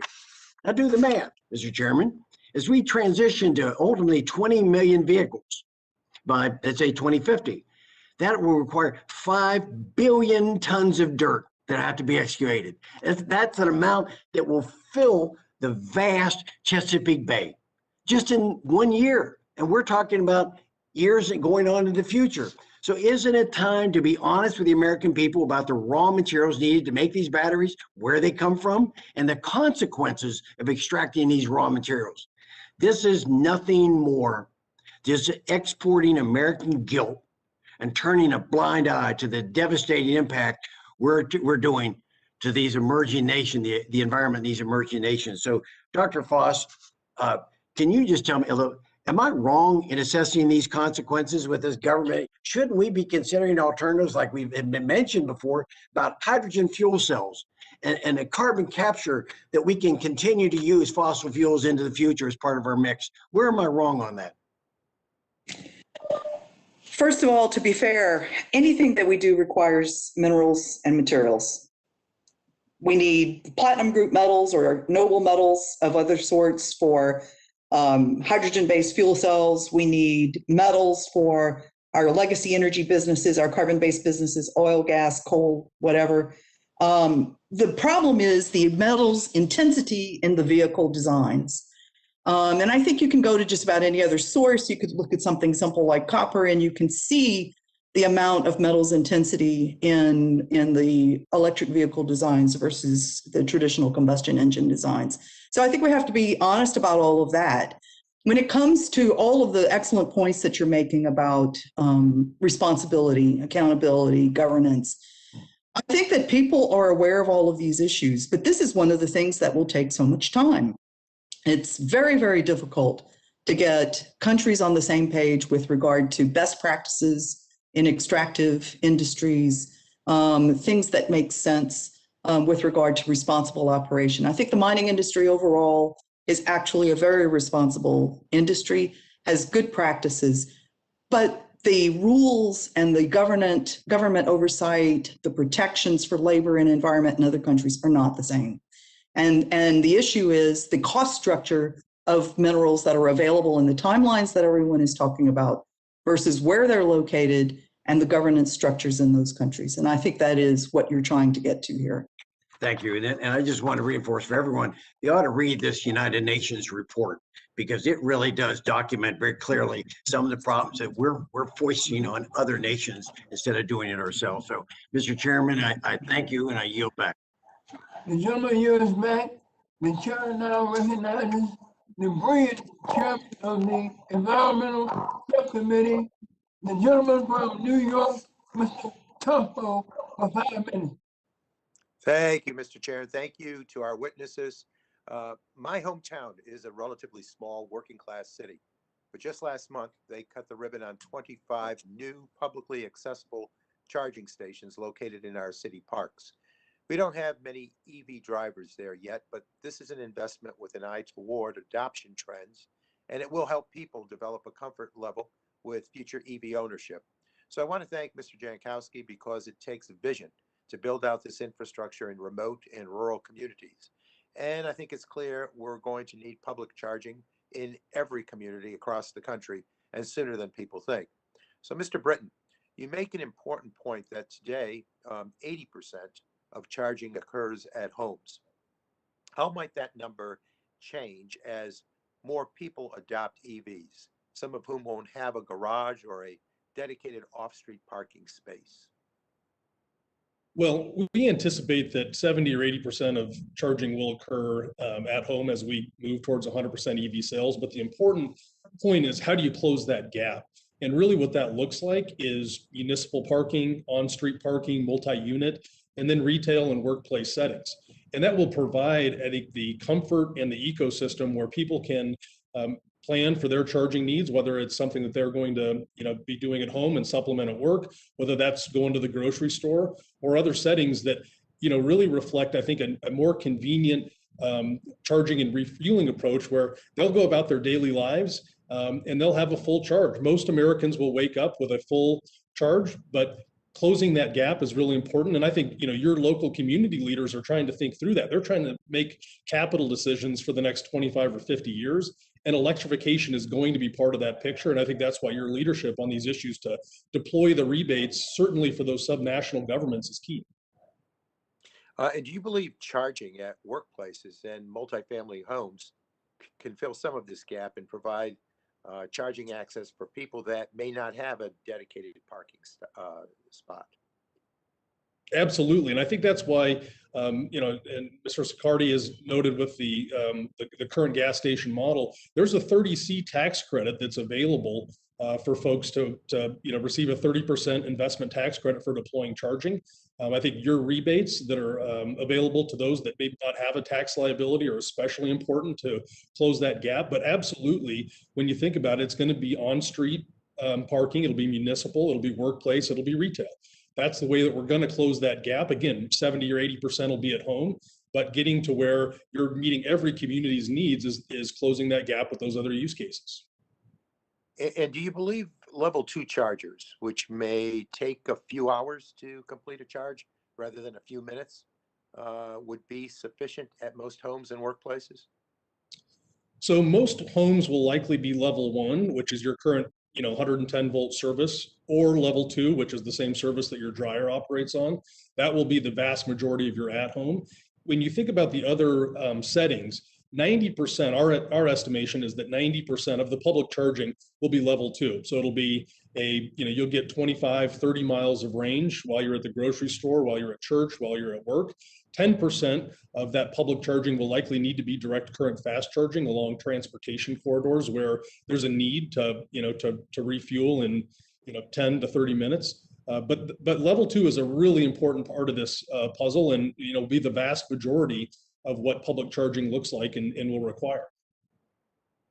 All right, thank you. I absolutely support building out charging corridors to address people's concerns with long distance and interstate travel. But is it fair to say that most people will continue to do most of their driving similarly to how it's done today? That would be like commuting to work, taking their children to school, running their errands? Yeah, most range that you would think for a normal consumer is the average is about 30 miles a day. So most consumers will have 10 times as much range in a given day than they would otherwise use. And again, that's why you supplement it for those instances where they're traveling across country, they're traveling to see family. But again, that's likely to be about 10% of the use cases and where we should deploy resources to meet those needs. And how might investments that build out infrastructure to support this around town driving at people's workplaces and grocery stores complement investments along our highways and travel corridors? Well, again, that's why I think the combination of the 30C tax credit, which is that 30% ITC, along with the rebates you've proposed, is a perfect mix to have a flexible deployment to meet each of those use cases and needs. So if it's a city that is the site host and they don't necessarily have a tax liability and may not be eligible for 30C, your rebates that they can go and access is a key part of deploying the charging to meet their community's needs. Thank you very much. Mr. Chair, I yield back. Gentleman yields back. The chair now recognizes the gentleman from Virginia, Mr. Griffin, for 5 minutes. Thank you very much, Mr. Chairman. Mr. Sicardi, according to the Independent U.S. Energy Administration, EIA, miles driven in an electric vehicle pale in comparison to those covered in internal combustion engines, meaning folks don't drive EVs as much. We also know the majority of consumers who currently own electronic vehicles make over $100,000 a year and own multiple vehicles. In a list from Car and Driver magazine, with every new EV model for sale in 2021, the prices of certain vehicles might not seem so bad to some. But once you look at the range available per charge, that value diminishes. The average annual income in my district in 2018 was $41,250. Spending $41,190 on a 2021 model from this list would get you a range of 250 miles. Now, we just heard from the previous witness that most people are just going to be driving to and from work about 30 miles a day, but that's not true in rural districts like mine. People are driving sometimes, 50, 60 miles just to go to their regular workplace. Having states, and I would say along with that, having states consider basing cost of electric vehicles on the ratepayers across the board, whether you have an EV or not, is burdensome to my constituents. Do you agree with the numbers that I've gone over, Mr. Sicardi? I would agree that rate basing for charging stations across a market is regressive to consumers that don't have the EV charging stations. And we also don't believe it's the right policy. The right policy is to put incentives in place to allow private capital to come into the marketplace. We also do respectfully disagree with others that view that consumers are going to want to change the refueling experience that they've done for the last 60 years and go to places that in some cases are desolate, don't have security, and certainly don't offer the amenities that are offered at the stores that our retailers offer. Our new stores typically are 5,000 to 6,000 square feet, have lots of amenities, including great lighting, fresh food, seating, free Wi-Fi, it's tailored for someone who wants to stay with us, to shop with us, as well as fuel. To do that in a parking lot is a very, very different experience. And to me, I just think it'll be very difficult to get consumer adoption and to address the range anxiety you shared if people don't have a similar fueling experience that's ubiquitous to what they do today. And I think it is a real problem for rural America because there likely won't be options. Yeah, and the problem is that we have, and I'm going to go back to the electricity, but I'm going to come back to your point just now. I mean, we just had in the Roanoke Times, which is probably the largest newspaper in my district, we had an article last week indicating that there might be as much as a $22 per month rate increase, and on and all of a sudden Twitter blows up and says just what we needed, more expenses. And if we start adding the electric vehicle cost on top of that, particularly for areas that may not be served, I think we're going to be in real trouble. I will tell you that there's a lot of areas that won't be served, and I've heard them, talk about Oklahoma and 50, one every 50 miles. I wonder if that's as the crow flies, because in my district, which is mountainous, it's not Oklahoma. You'd have a hard time placing stations where they were actually convenient to folks to do the electricity. And it's rural, it's sparsely populated, I'm hearing about we're going to do it at multifamily homes and we're going to be doing it, in all these different places. Well, if you're driving that distance, you're not going to have that opportunity. And let me say this, and I know that maybe my world is a little bit different, but my district is roughly the size of the state of New Jersey, maybe a little bit bigger. And so last week, I drove from my hometown of Salem to an event in Pennington Gap, 198 miles. My wife was out of town. I had to get home. I didn't have time to wait 40 minutes as the new technology says they can do, or the 60 to 90 minutes. Somebody on one of the other witnesses on the panel said, I had to get home to make sure that my kids are now teenagers, so they weren't in desperate need, but they needed to have somebody in the house with them that night. I don't have time to sit on the side of the road 40 minutes, 60 minutes, 90 minutes refueling. That's why there is this hesitancy on ranges. And look, my district is still waiting for the promise of broadband that was given to them by the federal government 20 years ago. We haven't gotten that everywhere yet. We're hopeful that it'll be in the next 2 or 3 years. And now you're coming along with a new promise. We hear about these promises all the time, and they rarely develop the way the federal government says they're going to. And the last place to get them is someplace like my great city or town of Pennington Gap. Very rural, very out there, and the last to receive what the federal government promises it's going to give to all citizens. Do you hear those complaints in your footprint for racetrack? We serve rural, urban, and suburban communities. We have stores all throughout all communities, as do our retailers. In fact, do you recognize this is going to be a problem? Yes or no? Because my time. Yes, absolutely. I yield back, Mr. Chairman. The chair now recognizes Dr. Swire for 5 minutes. Dr. Swire? Thank you, Mr. Chairman. And thank you all for being here today for this very spirited discussion about these important issues. Now, as we continue to expand electric vehicle infrastructure, it's also important that we support demand for the EV charging with vehicle exchange programs for older, more polluting vehicles and provide secondary market credits to make electric vehicles more accessible for everyone. We have to remember that 2/3 of Americans are not in the market for a new car, and we have to help drive down emissions everywhere, especially in areas of disproportionate impact and public health concerns. So when we're talking about cars, this bill incentivizes the purchase of new EVs. For those in the market for a used car, there's also incentives to make it a used EV. And for some, it means just moving from an older, very polluting vehicle to a newer, more efficient used gas vehicle, because every one of those helps reduce overall greenhouse gas emissions.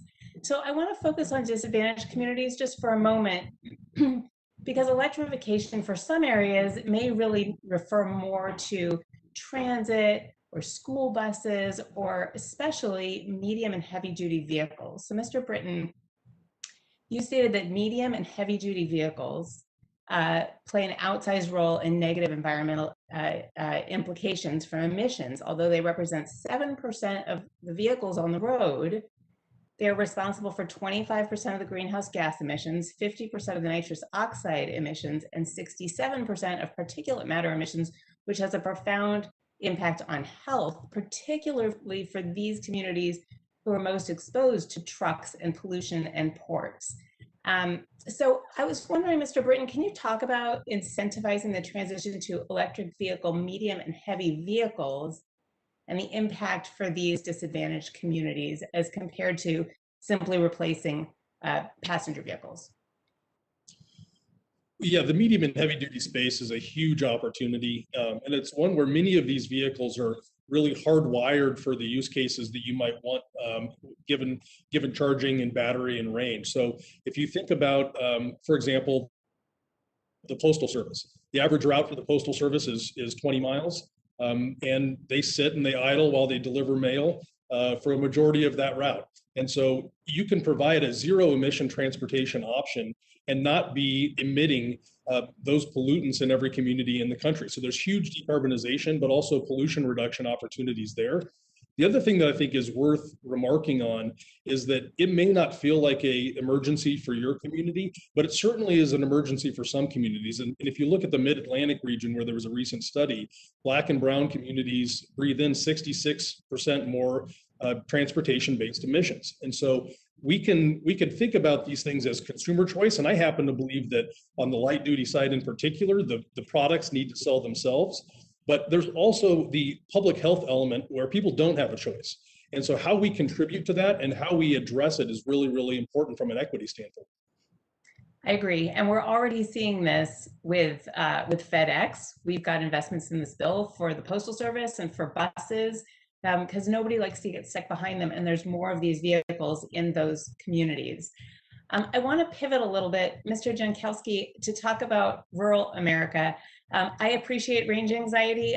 We're a family that took a 1,000-mile road trip, including the Sierra Nevada mountains, in an electric vehicle. And so I have felt that anxiety. Wow.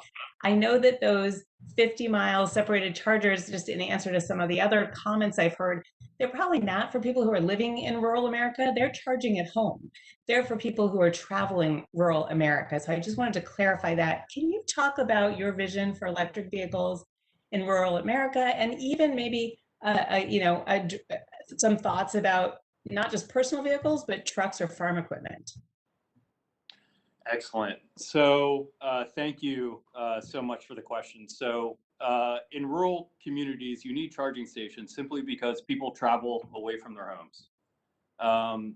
Sure, in the typical day, maybe they're only traveling 30 miles, but I can certainly tell you in the mid-continent of the US, people travel a lot further and they leave home and they go further distances. So you have to have this charging infrastructure in those rural communities. But the other thing I'd like to point out is those fast chargers, those 7 to 12 minute chargers in rural areas are not just for cross commuting traffic, they are for the local community. And if you consider, that a home charging station, so a level 2 home charging station that could take about 6 to 8 hours to charge, I think today where we stand could cost between $1,500 to $2,000. And it's not like there's a lot of R&D going into that hardware where those costs are going to come down so significantly that everyone can afford them. That is why we think it's not only for cross-commuter traffic, it's also for the community. That's a great point. Thank you for those comments, and I yield back none of my time. Thanks. Don't let it yield back. The chair now recognizes the gentleman from South Carolina, Mr. Thank you, Mr. Chairman. I want to thank everyone for being here. As discussed today, the Clean Futures Act aims to massively build out our electricity transmission to transform the economy towards complete electrification. I'm not anti-EV, but I am opposed to federal mandates requiring electric vehicles. I also have concerns about the rush to green in the U.S. transportation sector and the implications that this will have for the grid, energy rates, and reliability. I also believe there's a huge disconnect between those who live in metropolitan areas and those areas in rural America. I was interested to hear a brief glimpse of these issues from Congresswoman Schreier just now. I will point out that I've been told each charging station has a cost of around $70,000. That's not counting the build out infrastructure needed to get electricity to many of those areas. From an environmental justice perspective, I do find it ironic that the reality of the Democrats' EV plan may result in the cost of charging stations being passed along to utility customers, many of those in low-income communities. EV tax credits are regressive and burden working class Americans and many who don't own nor have intention to purchase electric vehicles. According to the Congressional Research Service, about 78% of the credits claimed are by filers with an adjusted gross income of more than $100,000. Putting aside the climate motives behind the electric vehicle push, the policy on its face is a transfer of wealth scheme, harming folks like my constituents. If you live in rural South Carolina and you do not own an EV, you are de facto subsidizing some wealthy person's purchase of one. Furthermore, most of my constituents don't want EVs. According to the Auto Alliance, almost 50% of my constituents that own a vehicle drive either SUVs, pickup trucks, or minivans. Many of the jobs and lifestyles my constituents have require them to drive pickup trucks and bigger vehicles. I know auto companies are investing in larger electric vehicles, but the reality is the technology is just not there.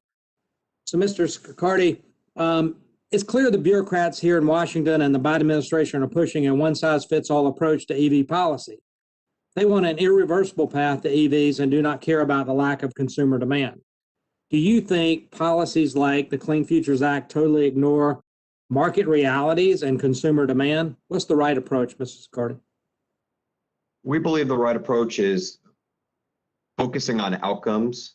In this case, if the outcome desired is to reduce carbon intensity and reduce emissions, there are ways to do that in a way that's market neutral and technology neutral, that will bring fuels to market that will continue to reduce the carbon intensity of fuels. As I mentioned earlier, we believe that this can happen and has happened. It's happened in the liquid fuel space with the renewable fuel standard that was passed by this Congress almost a decade ago. We have brought down the carbon intensity of liquid fuels. There's still a lot more work to be done there. And I think EVs are absolutely a part of the future. But I think the key is we have the opportunity to allow technology to compete, because ultimately it has to be consumer focused. The consumer wins when all technologies are competing and they have many options for the lowest possible price. And that's what we think is important, is focusing on outcomes and allow the consumer to have a choice, and allow the consumer to have a lot of competition to get the lowest possible prices. Look, I talked to a lot of my petroleum marketing companies, and many of them do agree with you that EVs are part of the future. In fact, they would like to have charging stations because as that consumer is sitting there for 15, 20, 30 minutes charging an EV, they're probably going in the convenience store and purchasing a lot of the items in that store where the margin is much higher than the gasoline sold by those petroleum marketers at the pump. I want to shift gears. Dr. Foss, you state in your testimony, data is in a fragile state. Could you walk through some of the data and intellectual property concerns related to EVs that you have identified? Sure.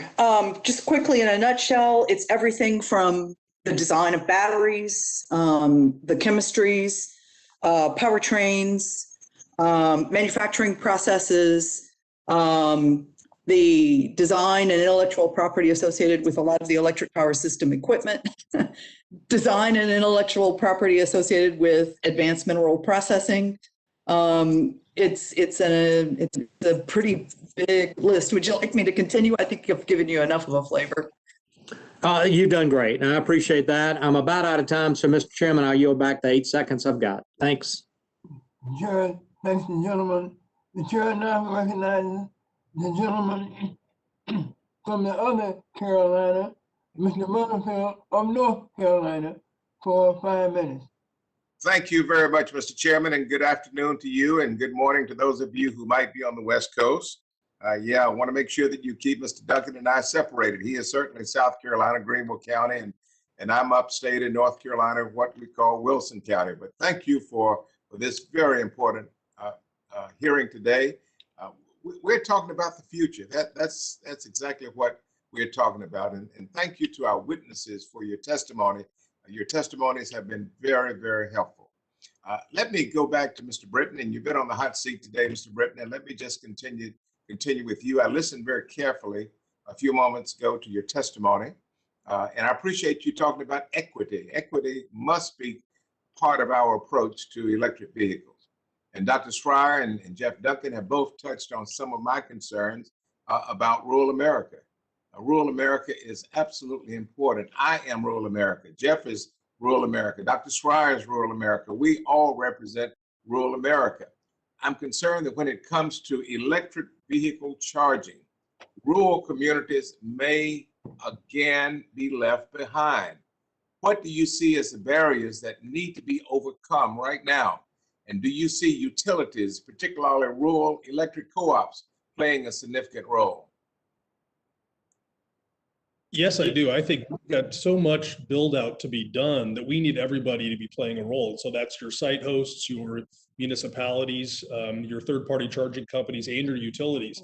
And one of the things that's been noted that I think is important to remark on is we've heard folks suggest that this is going to be a huge runaway, and from an equity standpoint may hurt people because of the increased cost. In your state of North Carolina, Duke put forward a $76 million charging infrastructure build-out plan to the regulators. That would have extrapolated to ratepayers been a 15-cent per month addition to their bill.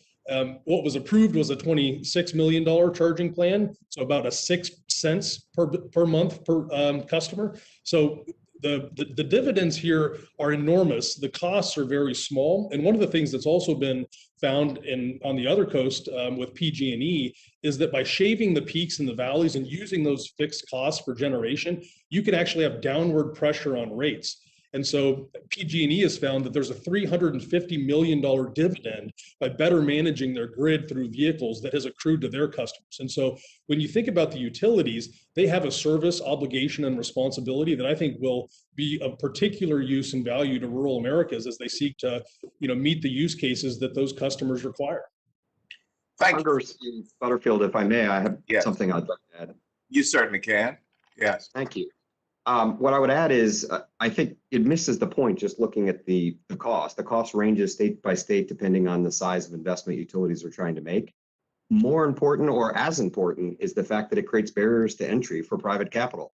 Who wants to invest with someone who has a guaranteed return on their investment? That model made sense for building out electricity infrastructure across the US. It doesn't make sense for charging when you have retailers today ready and willing to invest and add capabilities just like we've done at 150,000 locations across the United States. Thank you. I've got a minute and a half left. Let me jump over to Mr. Jankowski. Thank you so very much, sir, for your testimony. You highlight your experience in managing over 350 rapid charging stations for EVs across 119 distinct locations. As North Carolina, my state, continues to add fast charging electric vehicle stations throughout our state, with one added to the city of Halifax in my district 3 weeks ago, I think our state can benefit from the lessons you learned in deploying electric vehicle chargers to rural and underserved communities. Could you elaborate, please, in the minute that we have left, on specific grid upgrades and considerations that should be considered? So thank you so much, Representative Butterfield. In rural areas, I think we all agree, as EV adoption rates increase in those areas, the grid is also going to have to be increased because it is an ecosystem. Now, in the meantime, while that grid is getting built out to meet EV adoption demand, we think batteries have a very important role to play in grid stabilization. The ability to be able to feed back power during peak power times, which is particularly hurtful for rural electric cooperatives and municipality utilities.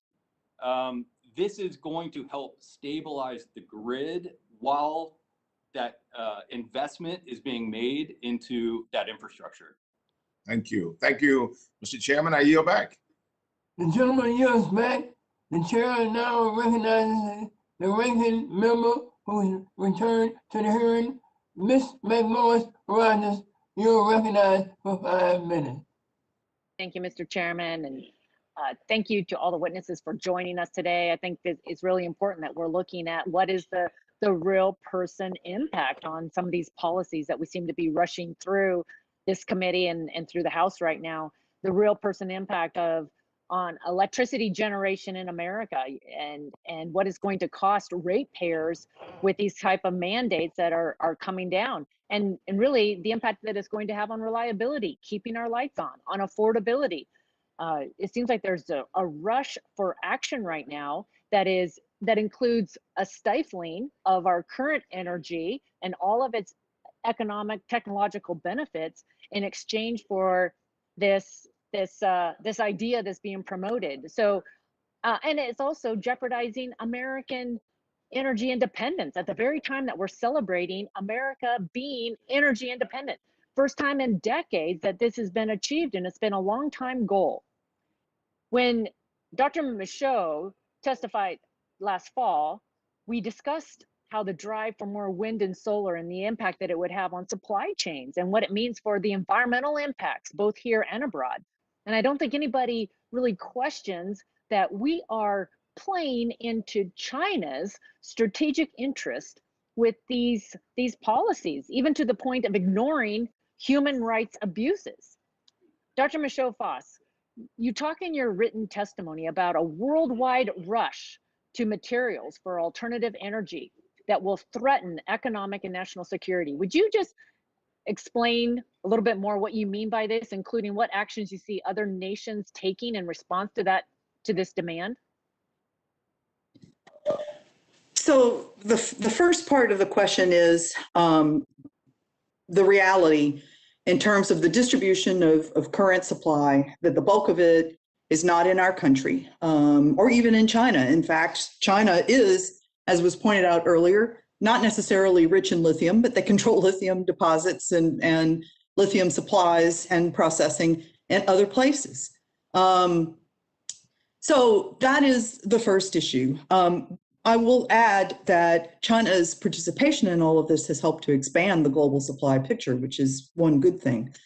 Because all of our requirements are outside of our respective countries, that puts us in the position, as I said earlier, of trying to encourage everyone else to do a good job with their minerals sectors, with their extractive and processing businesses. And it's a work in progress, is the best that I can say. Resource-dependent countries that are heavily dependent on commodities for their treasuries, for revenue, are always subject to cycles and commodity prices that also include inflation and inflationary pressures. And we've gone through this so many times. We've seen countries in Latin America and Africa and other parts of the world continuously try to get ahead in economic development and then get set back as they have to deal with various commodity cycles. There is a lot of concern right now that we are moving in a direction of a super cycle. I don't know how to think about that yet, but I think some of the concerns have credence, and I think the consequences of that would be damaging not only for the commodity-based economies, but also for the receiving countries like ours. So it's a very complex problem that requires a lot of thought. This is not to say that people are not doing the thinking. Everyone is trying to think about how to improve conditions operating and otherwise in all of the countries that we depend on for sourcing. But it's a very complex endeavor. It takes a long time. Not everybody is in agreement how to do it. Would you just speak to what you believe the impact will be, the real life impact on higher costs, whether it's for electric vehicles or other products? There's no way that we would not get higher costs across the board for all consumer products, including what we're talking about today, vehicles and everything related to vehicles.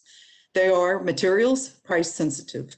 And we've been through a period of time in which materials costs have been lower. So it's very comforting or easy to think that somehow that will remain that way.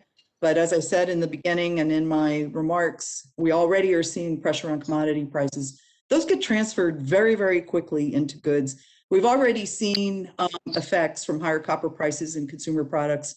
We've seen effects from our freeze in Texas, which caused plastics prices to skyrocket, and that's getting transferred across everything that we need and use, including larger appliances like vehicles. Yes, well, thanks again. Thank you, everyone. Bottom line, we need to make sure that we're keeping affordability, and reliability at the forefront as we continue to explore this clean energy future. And with that, I yield back. Thank you, Mr. Chairman.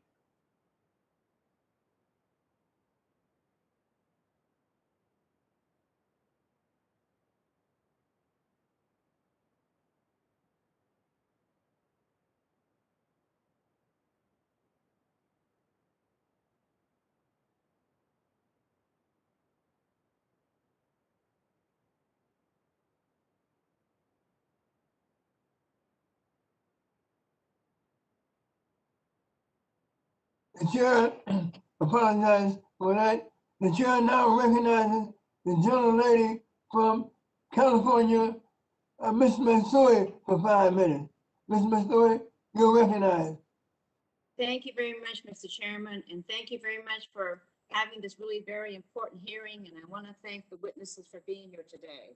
I want to talk a little bit about tailpipe emission standards, because if we look at the future of our country, we realize that we need to transform in essence to really look to the future, and transitioning to EVs will dramatically reduce transportation emissions that are harmful to communities nationwide, exacerbate the devastating effects of the climate crisis.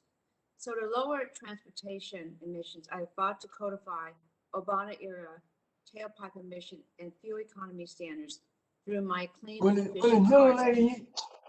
Yes. We can't hear you that well, Doris. Can you move closer? Okay. Yeah, that's better. So, okay, great, good.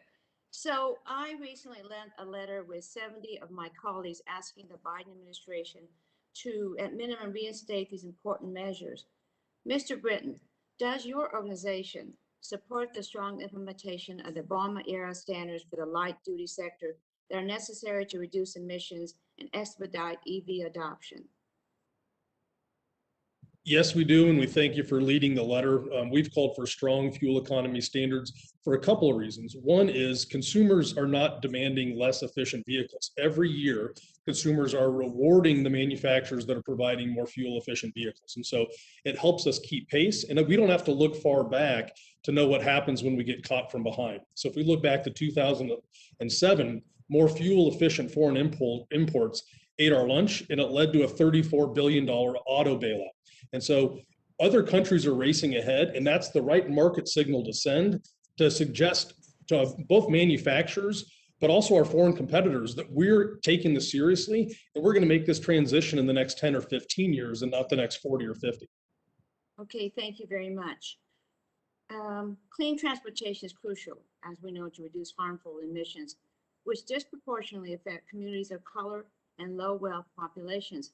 And that's why I've long been a leader of initiatives such as the Diesel Emissions Reductions Act, as we call DERA, to retrofit legacy diesel engines and led a letter to the appropriations team to increase this funding. Mr. Britton and Dr. Fodker, in both of your testimonies, you highlighted the negative impacts of medium and heavy duty vehicle emissions. Can you expand on how increased funding for DERA and other provisions in the Clean Future Act can help electrify medium and heavy duty vehicles and ensure that transportation transition is equitable? Ms. Britton? Thank you. Well, I think it's also important to note for California how the stakes are high. The transportation sector emits more carbon emissions than any other sector in our economy. Right now, countrywide, that's about 28%.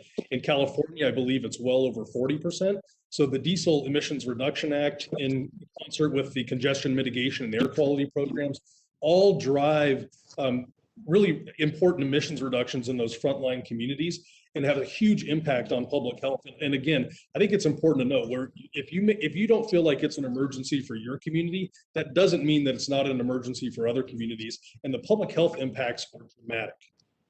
Okay. Dr. Fott, do you have any comments on that? Yes, I would say that it's a very important issue. And what is actually exciting is that battery technology has moved fast enough so that even medium and heavy duty trucks can be electrified cost effectively, meaning that our recent work shows that electrifying a long haul truck will save the long haul truck operator $200,000 over its lifetime. And I want to explain why very quickly. Long haul trucks drive 5 times as cars. They are driving 100,000 miles a year. So if your savings are based on per mile because they are much lower to operate, then your savings are higher. So I would say that from an equity and from an environmental perspective, but from an economic perspective, this opportunity is just massive. So anything that pushes that forward is of great value. And our assessments have changed in the last 3 years. Okay, thank you. The Biden administration's plan includes a $15 billion to help build and support a national charging network of 500,000 stations by 2030. Accessibility for communities of color as well as rural and underserved populations are a top priority as we expand EV charging. Mr. Jankowski, what additional efforts should Congress prioritize to ensure that underserved communities can become a part of the transition to EVs? So thank you, Congresswoman Matsui. I see that I'm already out of time, but I'll give I'm sorry, yeah. No. I'll give a brief answer. So what the federal government can do for these communities, private companies like ourselves are naturally doing this because we see the utility. However, there could be, as an example, some sort of set aside for these types of communities, just as an example, to encourage other companies like ourselves to actually leverage those funds and place them in communities where currently utilization is very low. So private enterprise is certainly not going to go into those communities until those communities start buying EVs in a massive way. We think that's a coordination problem, and that's why we're there today. Sure. Well, thank you very much, and thank you very much, Mr. Chairman, for your patience. Young lady yields back. The chair now recognizes the gentle lady from Arizona, Ms. Lesko, for 5 minutes. Well, thank you, Mr. Chairman, and thank you to all of the people that are witnesses today. I appreciate the time. My first question is for Mr. Jankowski with Francis Energy. I believe you said that you built 355 electric vehicle charging stations in Oklahoma, and that the rural charging stations take 50 to 70 minutes to charge the vehicles. Is that accurate? So Congresswoman Lesko, thank you for the opportunity to kind of clarify. So there's basically 3 gradations of superchargers. There's the 60, 90 to 90-minute charger, and those have applications that we discussed. There's also the 20 to 40-minute charger. And that, to us, is kind of the bread and butter for retail settings, because it typically matches kind of the behavioral patterns of people going into grocery stores or going to shop or eating in cafes. And then you have the 7 to 12-minute chargers. So in the state of Oklahoma, we have 4 of these systems that are currently at convenience facilities, convenience stores on highways through Oklahoma. Those are all in rural areas. So the build out in the rural communities is going to be a mix of those grades of chargers, just depending on the application and depending on the site. And thank you, Mr. Jankowski. So just to confirm, right now you have 4 of the 355 charging stations are the fast ones, 7 to 9 minutes. And how many are these 20 to 40-minute ones? So of our portfolio, I'd say 49% are the 50 kWs. So those are the slower charging systems, the 60 to 90 minutes that have great applications in certain settings, of course. Another 49% is the 20 to 40-minute charger. Those to us are kind of the bread and butter for public usage, not for cross-country commuting traffic, but for local communities, a 20 to 40-minute charge. And then, of course, 2% roughly are those superchargers, the 400 kW chargers. And the reason for that is they're very expensive. And a consumer on the highway at a Francis Energy station getting a 7 to 12 or 9-minute charge is going to pay anywhere between $18 to $22 for the full range, 300 plus mile range to fill up their battery. That's kind of the market in our part of the world. Obviously, it's going to be very different because it's very dependent on electricity rates, which is very local. And how much would a full charge that costs $18 to $22 to fill up, how far would that car go? So Congresswoman, that is very much dependent not on the charging stations, which can deliver all the power that any car is going to need in America. It's dependent on the battery in the car and the onboard software that controls it. So as an example, a Nissan Leaf today is going to take longer to charge simply because of the battery chemistry, smaller battery in that Nissan Leaf, whereas a larger vehicle with a larger battery will be able to take that charge in 7 to 9 minutes and go 300 plus mile ranges. Okay, thank you. And I'm going to go to Dr. Foss. Dr. Foss, do you think it makes sense for us to shift so fast to electrification of the transportation sector in the goal of reducing emissions when existing electric vehicle battery production in China is powered significantly by coal-fired electric power generation? Congresswoman Lesko, I think that for many, many years, the bulk of battery making in many places is going to be powered by coal use. That's the structure in most of the countries outside of ours. Even in ours, in some places where battery manufacturing is either located now or contemplating it being located, it will use whatever's available on the grid. And good baseload power, I mentioned nuclear earlier, coal, other sources, natural gas, will be what feeds battery manufacturing. What we're doing is shifting emissions around. I appreciate fully the desire to do things that reduce pollution in urban airsheds and other places. I think what you have to do is weigh that against all of the consequences that are being created elsewhere in the supply chain and value chains. Thank you, and Mr. Chair, I yield back. Lady yields back. The chair now recognizes Mr. Welch for 5 minutes. Thank you very much, Mr. Chairman. This has been a very good hearing, including many of the concerns that have been raised by Peter, I'm from rural Vermont. When the gentleman says, man, Peter, when you move closer to your mic, we've lost you now.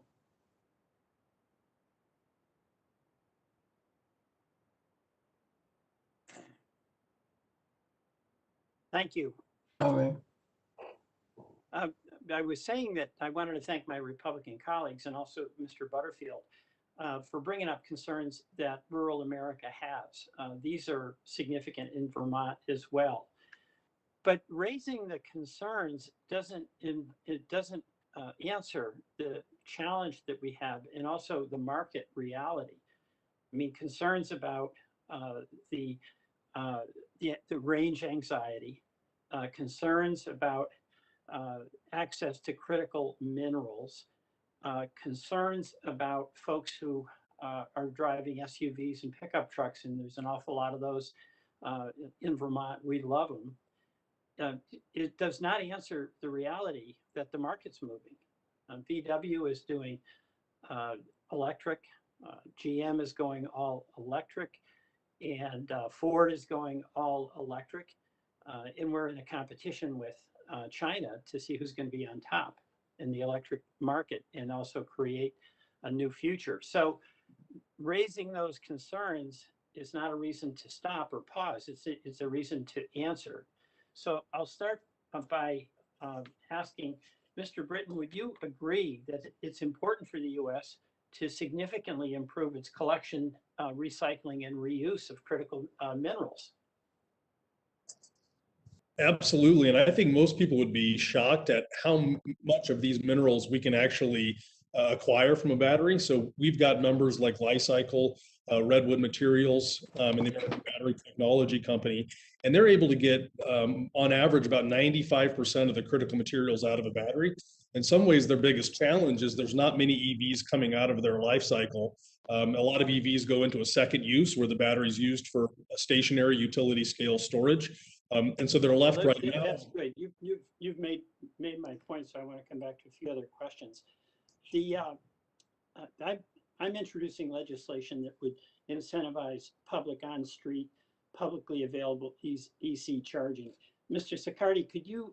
I know you want to have some help with the private infrastructure, but do you have any problems with access so the customers you have can get it at home in their apartments? Apartments that would be built with building codes so that the charging would be available. No, So that's okay, but what you want to do is get some help so that you can provide this option for your customers, the fuel choice that they prefer, correct? what I would say is we want consumers to have a choice to shop Right. wherever they want to shop or power wherever they want to No, power. I get that, and we've got these local stores all over Vermont, and people love them, and it's a place where they get fuel, and I hate to say it, pick up a donut or two. The question that I have for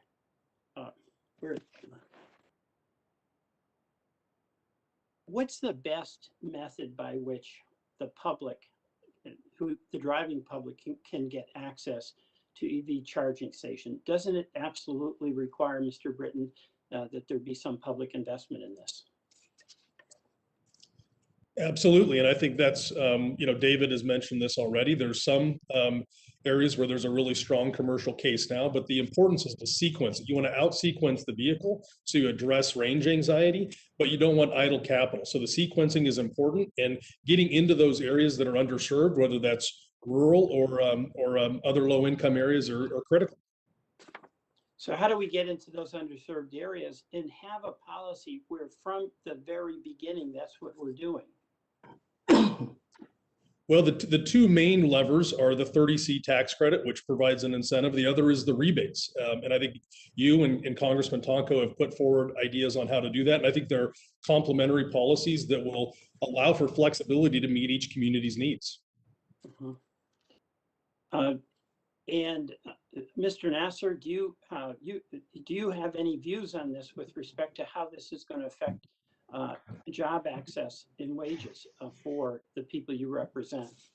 I'm sorry, are you talking in regards to the charging stations and how they're set up? Is that what you're talking about? And also, comment on the problems that folks have raised are problems. Sure. But it's not as though raising the problem means we don't try to solve them. It means we do solve them. So maybe you could comment on that. Sure. I mean, I think first of all, as been stated many times, it's a global market. EVs are an increasing share. The real question is the speed in which it happens and where those jobs are going to be. And I would just say that, one way to ease working people's minds is to have, not only just policy here, but also tax policy, others that hold companies accountable. We're seeing companies, get taxpayer assistance and turning around and making big investments overseas in electric vehicles. So one of these things is we really need that production here. We need to become good jobs. That's the way you reduce anxiety with our members. They need to see Mr. good jobs. Nasser, thank you. My time is up, so I want to yield back and not overstay my welcome. Thank you. Gentleman yields back. The chair now recognizes the gentleman from Indiana, Mr. Fisk, for 5 minutes. Thank you, Chairman Rush and Ranking Member Upton, for holding this hearing today, and all the witnesses for your participation. Representing the crossroads of America, I support innovation in the transportation industry. At home, companies throughout Indiana's 6th district are leading the way in developing low-emission engines, EV batteries, and alternative fuels like hydrogen. But the future of our transportation industry should not be a one-size-fits-all decision made by Washington. We should seek a diverse slate of technologies and delivery options competing with one another to reduce the financial pressures on our consumers. Lightweight fuels like hydrogen can generate enough power to haul heavier loads and should be a major part of the conversation. Renewable diesel that lowers agricultural emissions is fully compatible with existing diesel assets and have a place at the table too. Electric vehicles make sense for cities and densely populated areas where commutes are predictable and charging stations may be more economical. However, instead of bolstering innovation in transportation fuels, this bill imposes unrealistic deadlines to establish electric vehicles as an only solution. The provisions of the Clean Future Act are moving ahead of our ability to get the products to consumers, as my peers have mentioned repeatedly. It will take more than a decade to construct the high voltage transmission lines needed to meet transportation demand peaks. Coal is achieving this in my district right now. On the generation side, the out-of-touch clean electricity standards timeline set in this bill will only drive up costs for consumers. In Indiana, efforts to implement wind and solar have already started to increase electricity prices for ratepayers. In a mere 2.5 years from today, the retail power sector will need to start overhauling assets to meet compliance.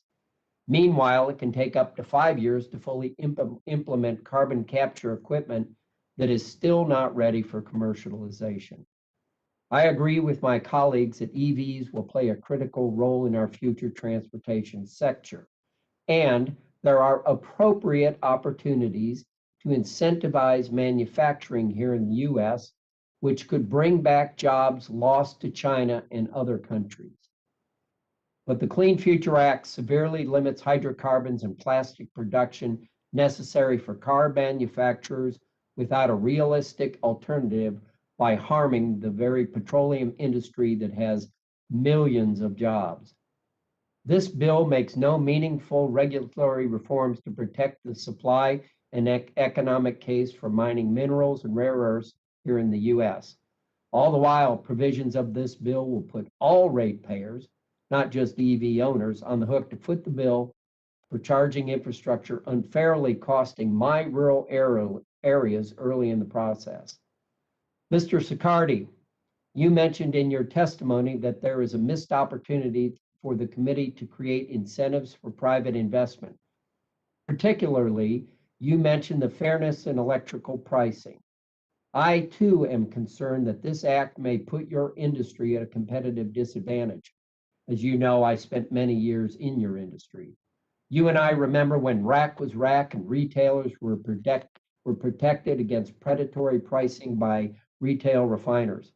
My question, how would you propose fairness in wholesale electric pricing to private retailers be managed to prevent the destruction of your constituents and all of the convenience of your industry?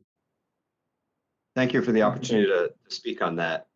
We think this is really an opportunity for the committee to consider. The power markets were structured almost 100 years ago, and as the world is changing and new technologies are coming about, we have to look at new regulations. The current regulations put very large demand charges on when you pull a large amount of load from the grid, and those demand charges make the business case for EVs untenable for high-speed charging applications. That's why we would hope that the committee would seek to figure out a way to address that, to offer wholesale pricing for people that are offering EV charging services, or to ensure that utilities charge no worse than their transfer price or their avoided costs. There's a number of ways to solve this. And I want to be clear here, this isn't at the expense of utilities. There is a role for utilities here. All of us have to participate in trying to move this technology forward. The role for utilities is adding redundancy and resiliency to the grid, adding the load necessary to be able to support the high-speed chargers. It's the role for retailers, whether it's retailers at our fueling locations or other retailers, to offer the service to consumers in the places where they want to go. All right, thank you. Thank you, Mr. Chair. Gentlemen, you respect, the chair now recognizes Mr. Schrader of Oregon for 5 minutes. Thank you very much, Mr. Chairman. Appreciate the opportunity to participate in this hearing. Very interesting. Going to be very critical of the future of our country. I guess my first question is for Mr. Nasser.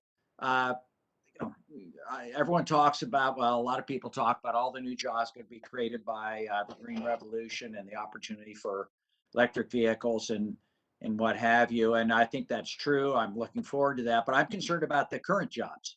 Make sure those folks that in this great country that work in the oil, gas, and coal parts of our geography have opportunity too, and even more particularly for UAW workers. I mean, I guess my question is, what are the skills transferable between what your men and women do on combustion engines to the electrical vehicle sector? Are there provisions in place to make sure there's an opportunity for those folks to get trained to transition over to working on electric vehicles? I could speak most to well, thank you for your question, first of all, to our, to where we have a union workforce collectively bargained, because there are, apprenticeship and training programs which enable people to have that transfer skill. The problem isn't lack of workers who can do the job when it comes to EVs and such. But I want to talk to your point about, we got to make sure these jobs are good jobs. And right now, what we're seeing is we're seeing a lot of folks, frankly, in the industry, new, OEMs who are resisting giving workers a voice, even though often they have it in their home country. So real wages in auto have dropped 20% over the past 15 years. If we don't start creating good jobs in auto through this transition, I think there's going to be actually a backlash on this, which would actually reduce the ability to achieve the environmental goals too.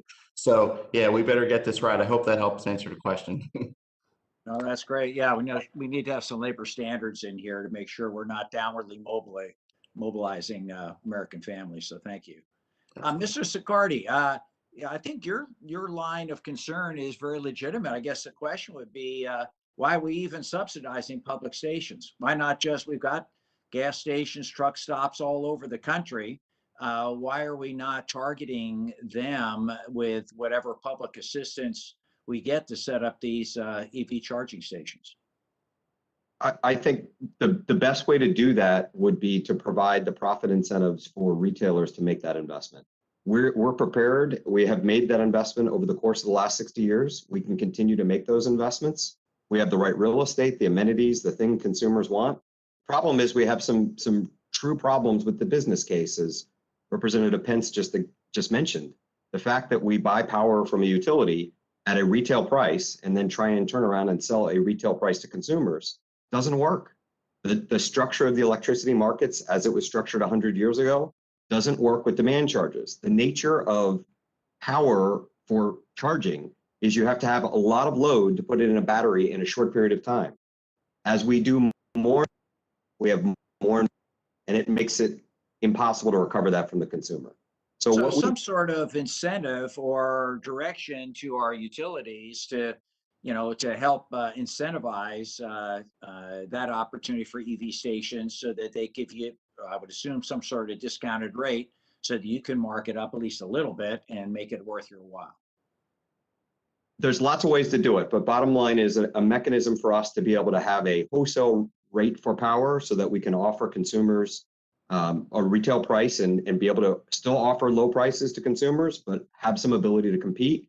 If we can do that and address some of the other obstacles we mentioned, like making sure we don't do rate basing and provide a competitive market, then I feel confident capital will come into the marketplace and will provide the charging stations necessary. We believe it's important to have the level 3 fast chargers. We don't believe the market's going to work with just level 1 and level 2s. We do believe people will charge at home. But for people to have ultimate comfort in driving across the country or wherever they want to, they got to know that they can stop at a place that they can charge quickly. and that it has the amenities that they need. Well, and Mr. Janikowski, real quick, I'm mostly concerned about rural America. I mean, I think can be a business case to be made that these stations could go easily in urban areas, but for the long haul and urban or rural guys, the farmers or ranchers, how are they going to be able to access EV stations where they live? Well,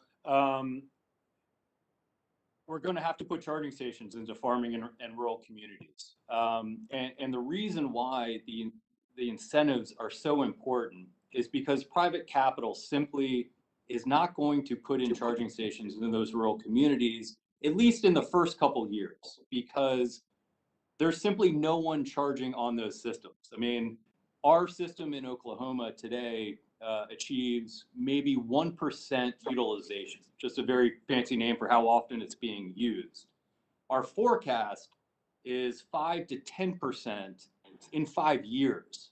So there are companies like ours that are prognosticating that cars will be in these communities, but that's not where chargers are going in today. And that is why, quite frankly, the Clean Future Act provides that incentive for us and other charge point operators to go into those communities.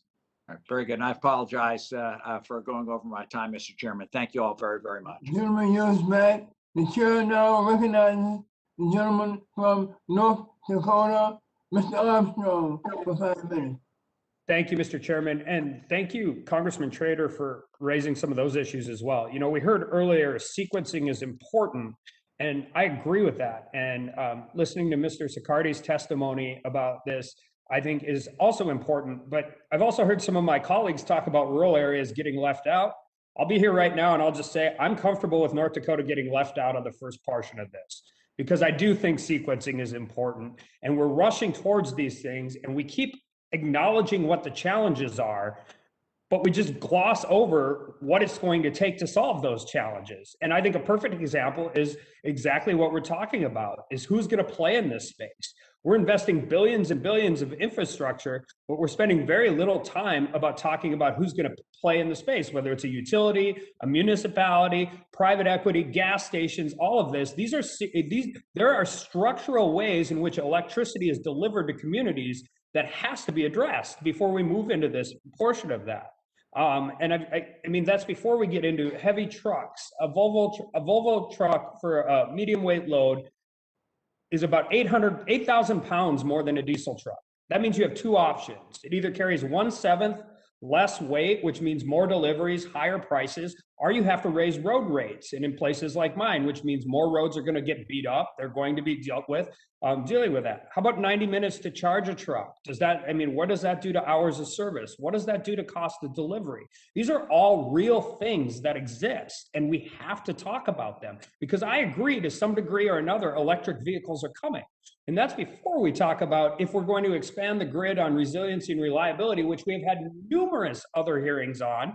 How do you deal with people plugging in their car at night when the sun isn't shining and the wind isn't blowing? These are real consequential things.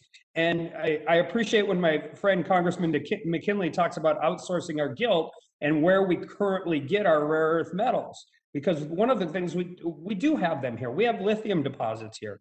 And we talk about the streamlining, permitting, and development like we're just going to snap our fingers and do that. But that's ignoring 50 years of permitting history, whether it's at the federal, local, state level, and the regulatory fights. That's before you get into sue and settle litigation with activists that will file a lawsuit if you're potentially going to harm an earthworm. So, I mean, we have to, as we move forward, and listen, these things are going to move forward. We have to be better at addressing some of these. So, Dr. Michelle Foss, your testimony, you discuss recommendations for overall economic growth and performance, including statutory and regulatory changes. Are there opportunities to pursue in these changes while utilizing existing energy infrastructure? Absolutely. If you have a more reasonable view of the world and you think about how long it will take to actually construct solutions for a lot of the things that we've been pointing to today, I think that you could rely on investment coming from existing legacy energy businesses as they move forward with all of the strategies that they've got to continue to ensure that traditional fuels are clean and widely available and affordable. I mean, a more reasonable approach would allow all of those things to take place. Sound tax policy, making sure that, you know, you, our representatives on the Hill, are not moving us in directions that in which federal government is becoming too intrusive, especially on state and local initiatives. I mean, those are all things that taken together, I think could improve on the picture hugely. You also discussed workforce training and development, something even Energy Secretary Granholm touched on in March when she stated having coal workers employed in the mining of critical materials is a natural shift. Wouldn't easing permitting and existing mine transition also support your recommendation of workforce education and retraining? So I think if you're trying, and you were breaking up a little bit. So what you're raising the question about is how to streamline permitting and certification of new facilities, which, by the way, includes recycling. One of the things that gets taken very lightly is the certification process that you have to go through to participate in recycling, because you're dealing with hazardous materials that fall under all of our existing laws. So you need the appropriate education and skills competency, and you'll work with that. You need people who understand how mining and minerals processing work. We've done a good job of kind of depleting that part of our labor force. I made a comment to one of Mr. McKinley's staff yesterday that when I look at this, I'm a Colorado School of Mines alumni. When I look at the state of mining engineering, metallurgy, other essential disciplines today, the coal industry historically has done a huge amount to contribute to that because it's a big part of the extractives businesses. We've done a good job of actually impacting all of the programs that now we need by actually putting the coal industry under pressure. Those are just realities that we have to deal with. I appreciate that. Our coal guys are pretty good at making making a living digging stuff. How much time has I yield back. the gentleman yields back? The chair now recognizes the gentleman lady from New Hampshire, Ms. Custer, for 5 minutes.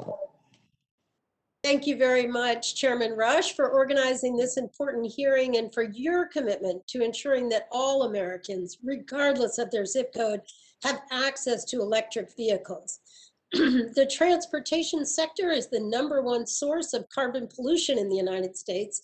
And as we decarbonize, excuse me, our electric grid, transitioning to electric vehicles, excuse me, as we decarbonize our electric grid, transitioning to electric vehicles will help our country reduce carbon pollution. In order to support electric vehicles, we need to build out a robust network of charging stations around the country. But these charging stations can't be isolated to urban areas or along major highways. We need to ensure that electric vehicle chargers are built in rural communities too. Sadly, 2 rural counties in my district, Coos and Cheshire, don't have a single fast charging station. Rural communities need robust charging infrastructure so that people who live there can experience the benefits of electric vehicles, like lower maintenance and fuel costs, and so that visitors, including our guests from Canada, can feel confident traveling to and spending their money in rural communities. The Clean Future Act and the bills before the committee today are a historic step. They will help address some of the financial barriers to expanding electric vehicle charging infrastructure in rural communities, and I commend my colleagues for their important work. One of the major barriers to deploying electric vehicle infrastructure in rural communities are fees called demand charges. Electric companies place on businesses with electric vehicle fast charging stations. In New Hampshire, this means that small businesses or towns can't afford to operate these fast charging stations. These fees are particularly burdensome in rural communities. One charging station in Derry, New Hampshire was forced to close because demand charges made it simply unaffordable to operate. Mr. Jankowski, in your view, are these fees known as demand charges a barrier to deploying fast charging stations, especially in rural communities? Thank you so much, Congresswoman, for the question. I think you've just identified probably the #2 major barrier to EV infrastructure deployment. The first is obviously the upfront capital cost. You're talking now about the ongoing operating costs of these chargers. And yes, high demand charges, particularly in rural areas where many of our chargers are, is a major impediment to EV adoption. Now, how do we handle it? So in the rural communities, with the rural electric co-ops and municipalities that are providing electricity, we are building relationships with all of these utilities in rural communities, and most of these rural electric co-ops are not subject to state utility commissions necessarily, at least not extensively. So we are able to go to the co-ops on a one-on-one basis and say, we want to bring significant infrastructure to your service territory, but your demand charges are going to impede that. So it almost becomes a bilateral discussion, simply to say, if you, Mr. or Mrs. Rural Electric Co-op, can reduce your demand charges or give us a significant holiday, right, for the first 5 years, that would be extraordinarily helpful to us. Now, in return, we could certainly absorb higher kilowatt hour rates for EV charging stations. And that's simply because of the dynamics of electricity going through and the price of that electricity. You can, a charging station operator that's operating direct current fast chargers can absorb that. What you cannot absorb are the exorbitant demand charges, because in the rural areas, consider there's only 1 or 2 people with charging stations today. The second they plug in, you get hit with what could be in some of our areas $2,000 per month. That is basically set on a rolling average for 12 months. I'm sorry to interrupt you. I want to make sure we get to all our witnesses. Mr. Sicardi, in your view, are these fees known as demand charges a barrier to deploying fast charging stations in rural communities? Absolutely, and I would expand to say it's not just in rural communities, it's across the country. It's urban, suburban, rural. It's a part of the utility pricing model, and it has to be addressed to create the profit incentive for any retailer to want to invest in high-speed charging stations. It's good that we're able to do one-off things with co-ops from time to time, but that's not a scalable model. If we want to see charging stations. I apologize, my time is up, but I do want to yield back by saying that, Mr. Chairman, the majority and minority witnesses are in agreement here. And if you'll indulge me, I seek unanimous consent to enter a white paper by the Great Plains Institute and another article by Dr. Podkey, and I will make sure that those get to the committee. And with that, I yield back. I apologize for cutting you off. Gentleman yields back. The chair now recognizes the gentleman from Alabama, Mr. Palmer, for 5 minutes. Mr. Chairman, with your indulgence, could you allow the next Democrat member to ask their questions as we follow them? Can you come closer to your mic, or it's hard to hear you? Okay. I said, can you allow the next Democrat member to ask their questions? I'm having some connection problems. Can you hear me? Yeah. Okay. All right. Well, we'll come back to you, Mr. Wahlberg of Michigan. You're recognized for 5 minutes.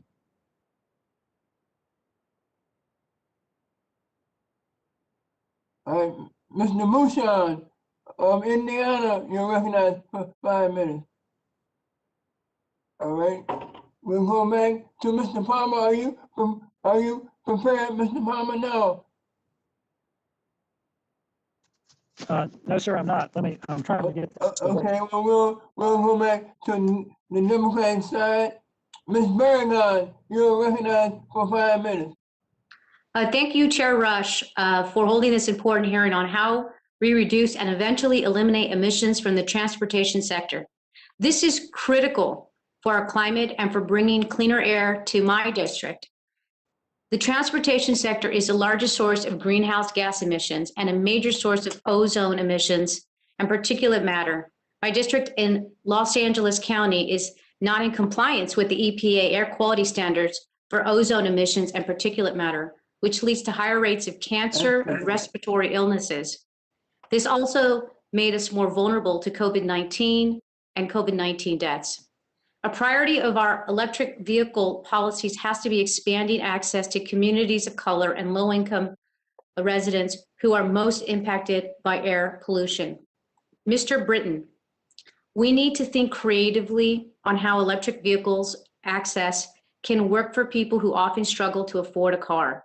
One example in my district is at Rancho San Pedro, a 478-unit public housing complex that has recently launched a community car share program named Rancho San Pedro Electric Car Share. This project brings the benefits of electric vehicle access and mobility to residents who previously had neither. Should our policies for encouraging electric vehicle adoption be thinking outside the box about how to be inclusive and whether that always involves ownership of a car? Absolutely, and I want to thank you for providing leadership in the space, especially on port electrification. I think that's another area where there's a lot of dividends, certainly for areas with disproportionate public health impacts from emissions, but certainly we should be thinking about flexible ways to deploy electrification, whether that's on the light duty side or on the medium and heavy duty, and potentially forklifts and drayage trucks and the things that are an everyday part of life in the port landscape as well. So I think we absolutely need to be flexible. It needs to be leasing, it needs to be used cars, it needs to be rideshare. We can actually achieve the emissions reductions necessary if we're smart and we think about all the various use cases that provide an opportunity for us to deliver a better experience to drivers and address the public health impacts that we know in your district are particularly acute. Thank you for that. Dr. Faku, it would be helpful to get a sense of scale for how big our investment plans need to go to eliminate emissions from the transportation sector. The American Jobs Plan includes $15 billion for a national charging network and a total of $174 billion over 8 years when you include electric vehicle incentives and grants. Is this enough public investment to decarbonize our transportation sector, or should we go bigger? I would suggest that that is about the scale that appears to be reasonable.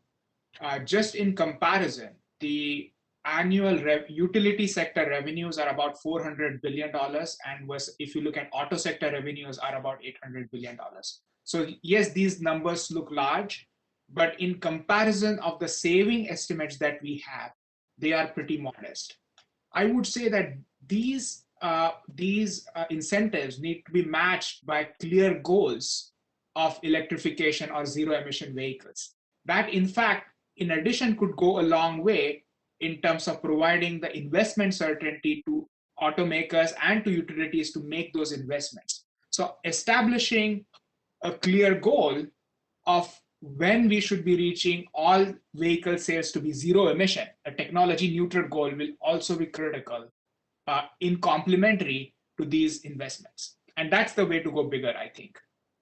Well, thank you. I just want to highlight a piece of legislation called the Thrive Act, which I'm co-leading with my colleagues, Representative Dingell and Clark, which would be a good investment and a large investment in electric vehicle and charging over the next 10 years.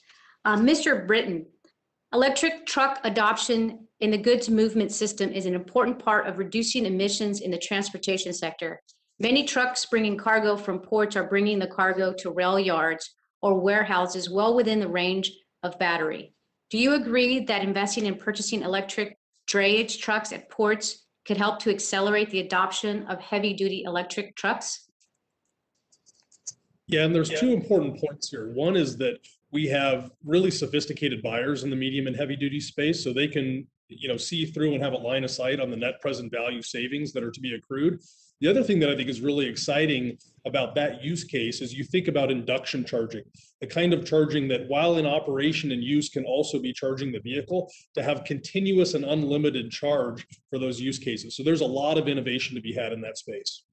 Well, thank you for that. And my bill, the Climate Smart Supports Act, which is in the Clean Future Act, includes grant funding for replacing diesel drayage trucks with zero emissions vehicles. It's as much a transportation bill as it is a ports bill. And with that, Mr. Chairman, I yield back. Mr. Palmer, are you prepared to question the witnesses? Can you hear me now, Mr. Chairman? Not well. You want to try it? Can you hear me? Yes. Mr. Chair, you can hear me now. Thank you. Yes, sir. I'll be happy to. You're bringing up my question. Thank you for your indulgence. Okay, Mr. Sicardi, we've heard a lot about justice and environmental justice in this committee. Section 435 of the Clean Future Act would require states to consider allowing utility companies to recover from ratepayers any capital operating expenditure or other costs of the electric utility relating to operating expenditure, to load management programs or investments associated with the integration of electric vehicle supply equipment into the grid. In layman's terms, the electric companies can build whatever they want related to electric vehicles, and everyone with electricity service has to pay for that. Would you consider that Mr. just? Palmer, you seem to be bringing up your incoherent in terms of we can't hear you well. I'll please try to correct your technical difficulties, and we will, I promise you, we will get back to you, but please try to, we can't hear you at all. All right, the chair now recognizes Mr. O'Halloran for 5 minutes. Thank you, Mr. Chairman. I appreciate the time, and ranking member. I want to start out with a little bit of discussion about, earlier on it was mentioned the American way. And my definition as it relates to this issue is we need to be innovative, protect our market share, to be able to be competitive in the entire environment that's out there, not go and say somebody else can take care of it and we'll follow. We don't follow, we're America. We have to identify that we need to plan for the future. This is what this is doing. And the competition side of it is, that's what we're made of as a country. We grow up being competitive and not taking second place. Research, we are doing the research now. We are moving forward with it. And it would be terrible if we even thought of not addressing this in a meaningful, strategic way. And then obviously recognize our competition and stay ahead of them all the time. So thank you for that right now. I'm pleased that this committee is working on legislation to expand the use of electric vehicles across the country. I hope this is an area where we can have some bipartisan agreement on both sides of the aisle. Arizona is ready to be a leading player in this industry with local manufacturing plants ready to roll out parts for EVs. We have 2 EV factories, manufacturers in the state already, with a third on its way in Arizona. The industry is opening up new good paying jobs for Arizonans and will across America. However, we must ensure that changes to the transportation sector do not leave our rural areas out. I am proud that the Clean Future Act includes a provision I have championed to provide grants to determine where charging stations will need to be. We want to see these charging stations built, but we need to know where to put them first. These grants would be available to communities and private entities. The data collected from this program will be available to the public as we encourage the build out of electric vehicles, charging stations. We need to be careful in setting up the right incentives for market competition.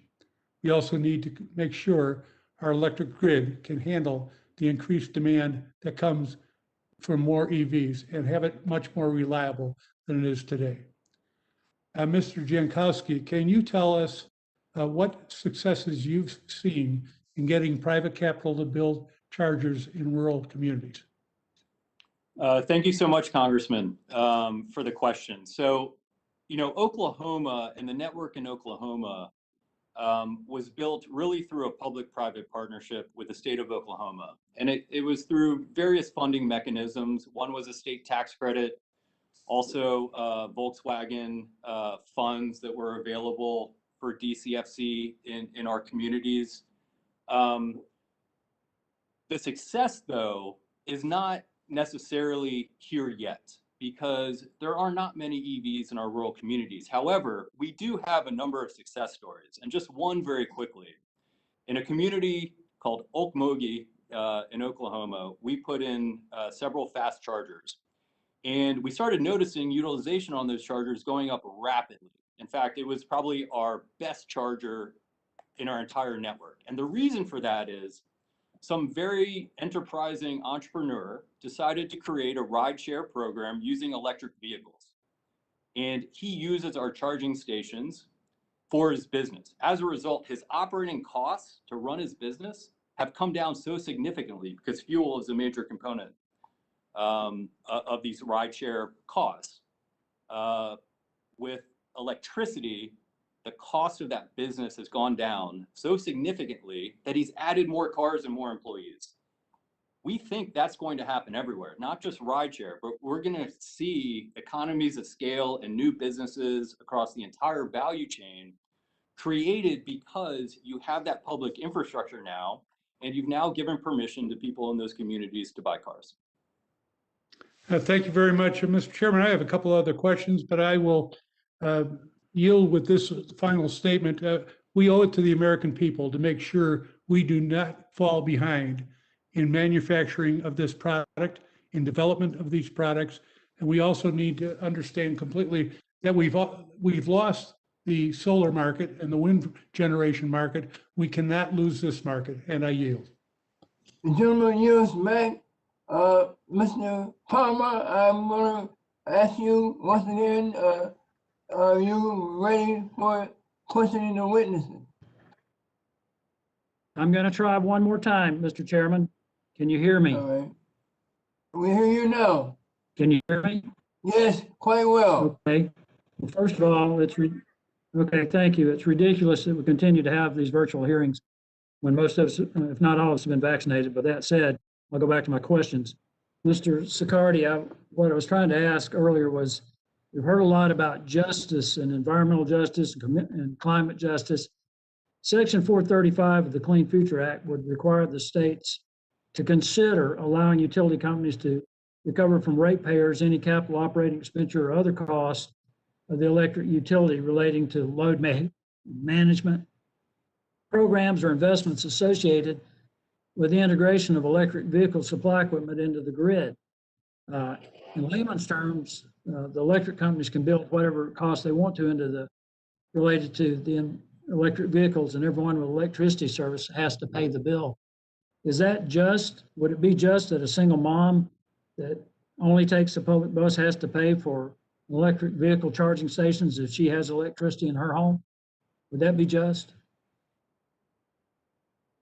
We think it's a problem. We don't think utilities should be able to rate base for charging equipment. As I said a few times, it will not only pass the cost on to consumers that don't have EVs, but on top of that, it'll crowd out private capital. Well, it's also interesting to note that the AARP agrees with you on that. Some minority groups agree with that.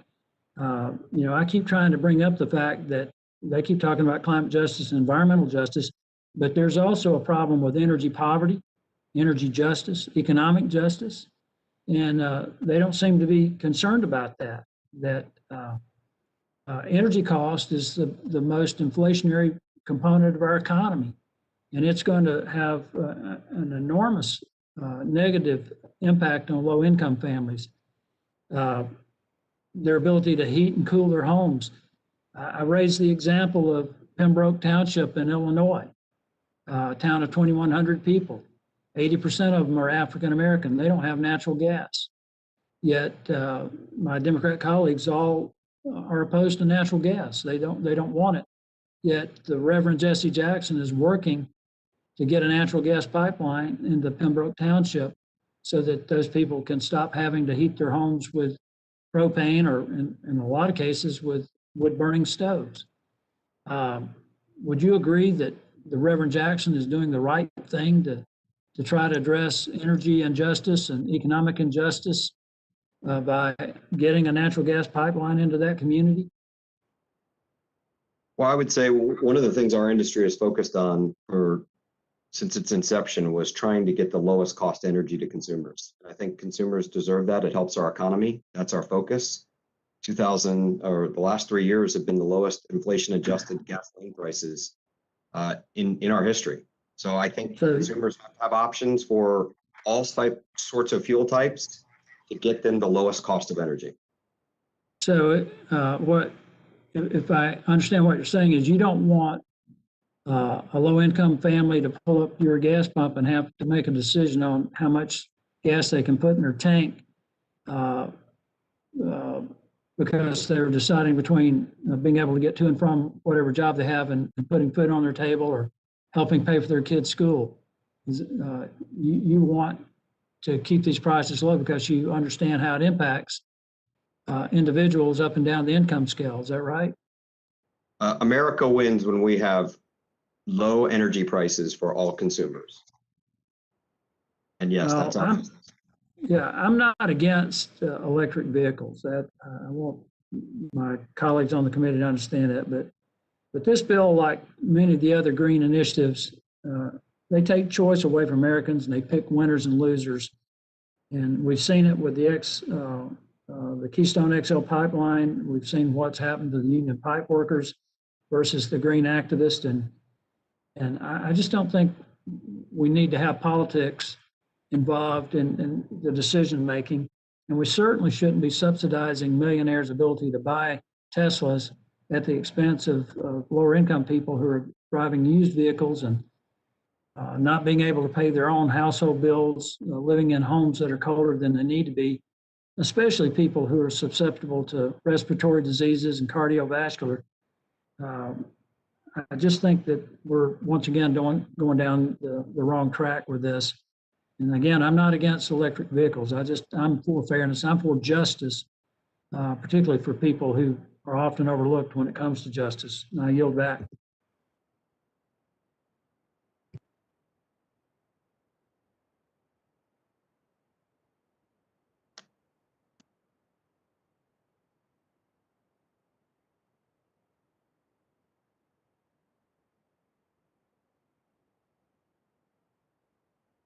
Mr. Chairman?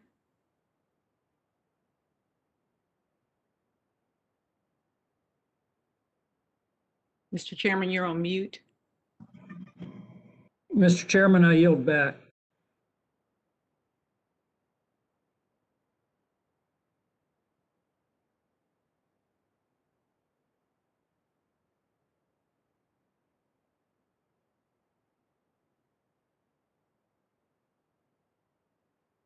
You're still on mute, Mr. Chairman.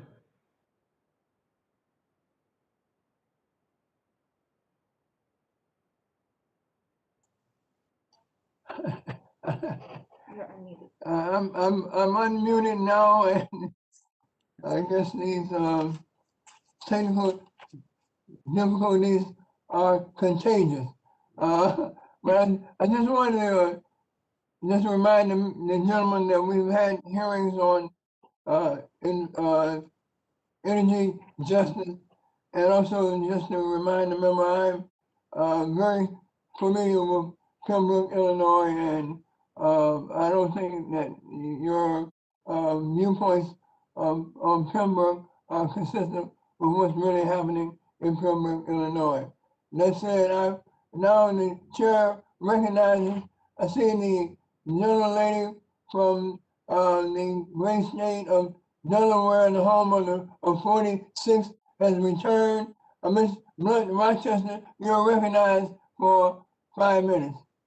Thank you so much, Mr. Chairman, and thank you for calling this important hearing, and to all of the witnesses for your testimonies today. In Delaware, we see the impacts of climate change every day. As the state with the lowest mean elevation in the country, and as the state that is urban, suburban, rural, and coastal, we see the impacts through saltwater intrusion in our farmlands and wells, to the flooding in our neighborhoods, such as Southbridge, Wilmington, and on our beautiful beaches.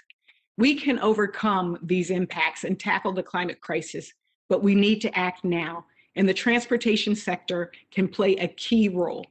The transportation sector accounts for almost a third of greenhouse gas emissions, and by reducing transportation emissions and shifting to zero and low carbon fuels, we can take an important step in our fight against climate change. And we can do it in ways that create good paying union jobs and protect our environmental justice communities. And at this point, I just want to also clarify something that's been said a few times during the hearing from some of my colleagues across the aisle. Just to clarify that we are not insisting that we mandate that new car sales in the US are EVs. The Clean Future Act does not include a mandate for EVs. We do include programs and policies that provide grants and support to build out the infrastructure needed for EVs. Additionally, we include policies that support domestic manufacturing of EVs.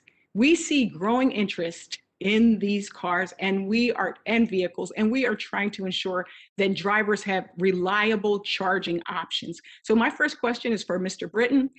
Countries across the globe are taking steps to modernize and electrify their transportation sector. And in many of those countries, their governments are working closely with the private sector to build infrastructure to support new technologies.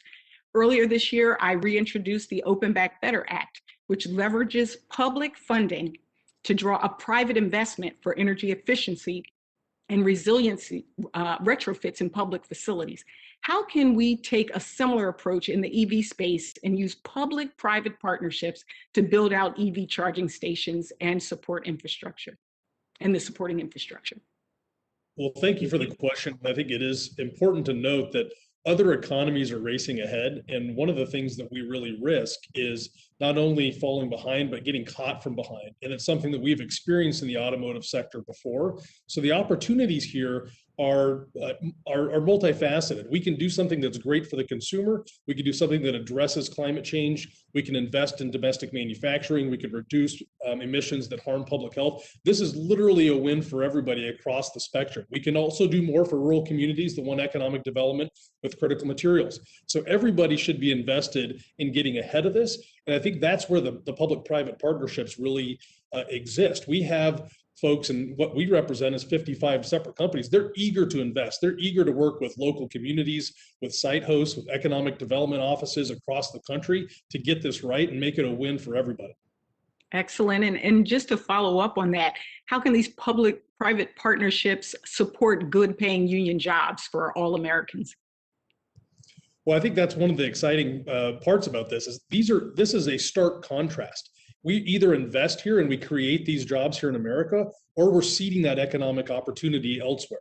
And when you think about the entire supply chain, certainly in the upper Midwest, we have a long history of providing the parts, components, and critical materials that go into not only your traditional vehicles, but even now those advanced batteries. And so these are all jobs that we can be securing for our economy, or ones that we will be seeding forever. And I think Congressman O'Halloran mentioned it with some other sectors. This is a once in a lifetime chance, and we either do it or we're turning our back on this opportunity forever. And just to help us in Congress understand the prioritization for EV infrastructure funding, can you talk about what existing programs within the Department of Transportation or the Department of Energy we should prioritize? So some of I think certainly for the public-private partnerships, the Loan Program Office at the Department of Energy is key. You think about the Vehicles Technology Office, the Advanced Technology Vehicle Manufacturing Program. You've got the Congestion Mitigation and Air Quality Program, along with the Diesel Emissions Reduction Act. These are all opportunities for us to identify either gaps or problems in our economy and to drive resources and drive investment in R&D to solve them. And my time is running out, so I will ask for a follow-up for the record. But transit agencies with bus fleets are at various stages of transitioning to zero-emission vehicles. What can Congress do to further enable those agencies as they modernize their facilities and fleets? If we could do that for the record, I would appreciate it. And Mr. Chairman, I know I'm out of town, so out of time, so I yield back. Thank you so much. Thank you very much. The gentlelady yields back. The chair now recognizes Ms. Castor of Florida. Also, no, Ms. Castor, is she? I don't see her on the screen. All right, now we have two wave ons. I only see one of them on screen right now. And it's the gentlelady from the great state of Michigan, someone who has really embedded herself in this particular issue, very knowledgeable about this issue, none other than the gentlelady, Miss Debbie Dingle from Michigan. You're recognized as a wave on, and I want to thank you for your indulgence, for your indulgence, and I want you, you're now recognized for 5 minutes. Thank you, Chairman Rush, for holding today's hearing, because it's so important to talk about decarbonizing the transportation sector. The Clean Futures Act will help us accomplish this goal to meet the climate crisis head on, and at the same time support American jobs. The world is going electric, and the United States has had the opportunity to lead the way. As the automotive industry makes this shift, there are going to be risks and there are going to be opportunities. So we've got to make sure we get the policies right to not only compete and remain the global leader for the next era, which I'm very dedicated to, but to also ensure that we don't leave the finest workforce in the world behind, the American worker. I'm pleased that the Clean Future Act includes 2 bills I've authored, the USA Electrify Forward Act and the ATVM Future Act. Together, these bills will expand the ATVM program to include medium and heavy-duty vehicles and modernize the ATVM to help develop supply chain manufacturing in the United States with American workers. And the legislation will update domestic manufacturing conversion grant programs to include plug-in electric vehicles and components. I'd like to first start with the UAW, Mr. Nasser. I'd like to focus on EV production, the current state of EV production in the United States and our workforce. From your testimony, you make the case that the United States is falling behind in the production of electric vehicles. First, can you please elaborate more on the specific headwinds auto workers are facing, referenced in your written testimony? Sure, and thank you for the question. I first of all just want to point out that we do have members that are making, battery electric vehicles, plugins and the sort, and we need to just make sure that we're creating a whole lot more of those good jobs. But I just want to say that just because it's a new job and a battery job or from a startup, we cannot say with confidence that those are good jobs. That is yet to be seen. When you're talking about what our membership and manufacturing workers are dealing with, I mean, we're still in the middle of this pandemic. First of all, and blue collar folks have to take it really hard in there. They don't have the luxury of working at home like we do. Then you look at the situation where we have this massive supply chain problem with semiconductors, which just points to the fact that we really have neglected our supply chains for a long time. Not to mention we have tax policies that are costing us jobs and are perverse. We have a lot that needs to be done. We also need to train more folks to come into manufacturing. So I would just say this, at the end of the day, what we need to do is we have to make sure that we're attaching government funding to labor standards and making sure it works in the US. If we do not, the trends are going to continue in the wrong direction. And there's no assurance that the auto jobs of the future are going to be the good jobs that we're accustomed to. There's no assurance of that whatsoever. So I hope that helps with the question. So what happens if Congress doesn't invest in the EV infrastructure? I think quite simply what's going to happen is first of all, you're going to have an EV market that's continuing to be dominated by the very wealthy. You're not going to have cars becoming cheaper and more affordable, and you're not going to have the adoption rates, and then you're going to have less manufacturing of it here. Most vehicles made, are sold where they're close to where they're made. We're going to lose supply chains. A lot of bad trends are just going to continue and become actually much, much worse, especially over time as more of the fleet becomes EVs and fewer percentage becomes the traditional ICE engine. So this is the chance to act. If we don't act, I'm convinced that we will be regretting it for many, many, many decades. I've got 1 minute left, and I was going to ask both you and Mr. Britton this. So I'll ask Mr. Britton this, but I'm going to do more questions for the record. Mr. Britton, could you speak to the importance for your members of expanding programs and modernizing the ATVM to enable component manufacturers to participate in the program? Yeah, ATVM has been part of a progenitor story for many companies in the advanced vehicle space, so it's very important. Certainly your upgrades to the program to expand it to medium and heavy duty, where there's more innovation to be had, and companies like Proterra that I think are very interested in the program. So I think it's really, really important. The one thing I'd also add is if there's any doubt about the economic potential here, I think folks need to go back and look to 2 weeks ago where the GM LG Chem advanced battery plant was announced in Tennessee. The Republican Tennessee governor called it the single greatest investment in economic development in the state's history. So I think there is a consensus here that we have to take this seriously, but the rewards are not elusive. We can see the material progress on economic development and job creation, and something that we can really achieve. And I think your leadership is driving that through programs like ATVM. So I have more questions, but I'd like to submit for the record, Mr. Chairman. I'd also like to request unanimous consent to submit 2 documents into the record. The first is a recent background report by the Blue-Green Alliance, United Steelworkers, UAW, and the AFL-CIO that reviews factors likely to drive U.S. job gains and job losses related to the electrification of the U.S. and global vehicle fleet. And the second is a recent joint letter by the Alliance for Automotive Innovation, MEMA, and UAW to President Biden that highlights the need for a comprehensive national vision and strategy for electrification and the policies that will help us get there. Mr. Chairman.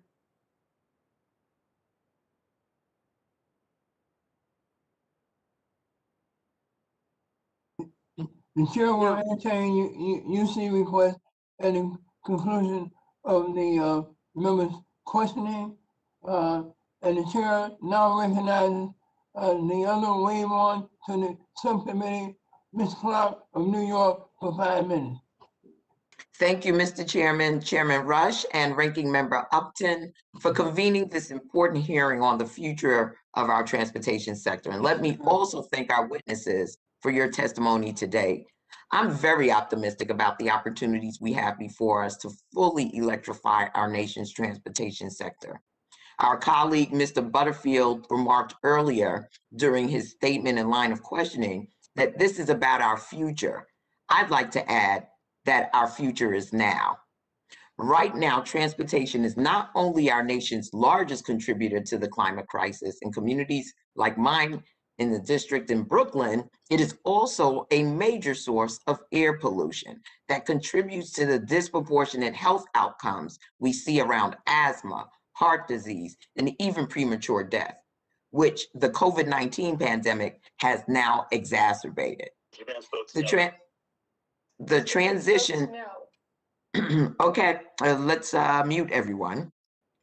The transition to electric vehicles presents us with the opportunity to tackle these disparities head on by decreasing air pollution in the communities that have been suffering for decades and most profoundly. But while I'm optimistic, I'm also cautious.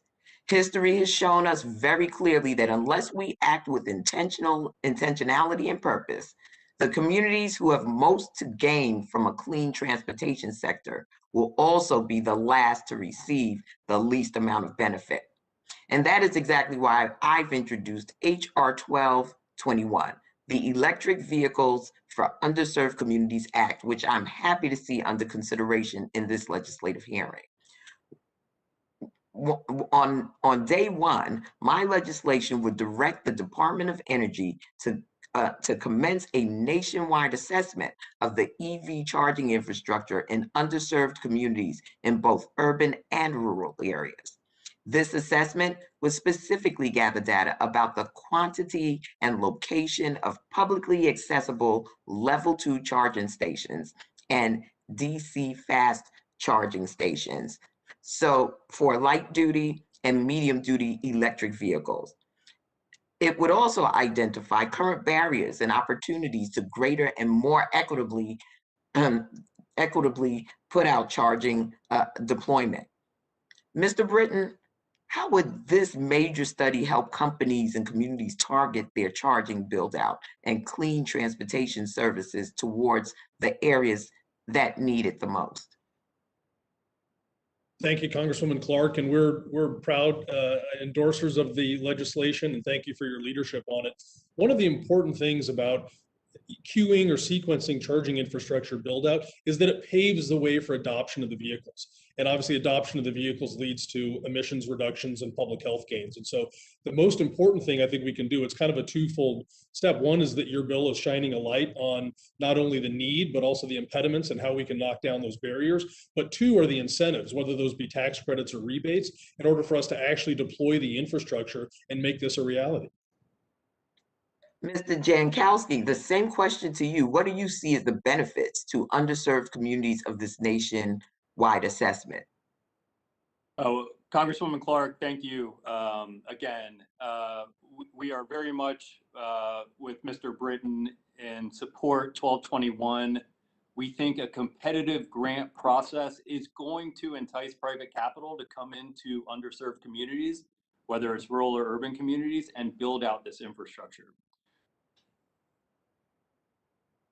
Thank you very much. And my legislation would also establish an EV charging equity program at the Department of Energy to invest $960 million in federal grants over the next 10 years to help deploy over 200,000 EV stations. Mr. Britton, how would this federal support expand investment and deployment of not only EV charging infrastructure, but also the services many rideshare and last mile transportation companies are striving to provide? Well, I think what your leadership has, I think, shown is that it's important to engage the community. So we can't tell a community what the best way for them to electrify their transportation sector is. Every community is different. And I think what you noted is important is that so for some folks, it might be a light duty vehicle. For others, it might be transit and school buses and those last mile, medium and heavy duty delivery trucks. And so providing the infrastructure paves the way to make emissions reduction and the public health gains and our ability to address climate change possible. And so without those sort of markers and market signals to the private sector to go in and leverage those resources, I agree that we'll be missing an opportunity to drive benefits in every community. Very well. Mr. Chairman, thank you for allowing me to wave on, and I yield back.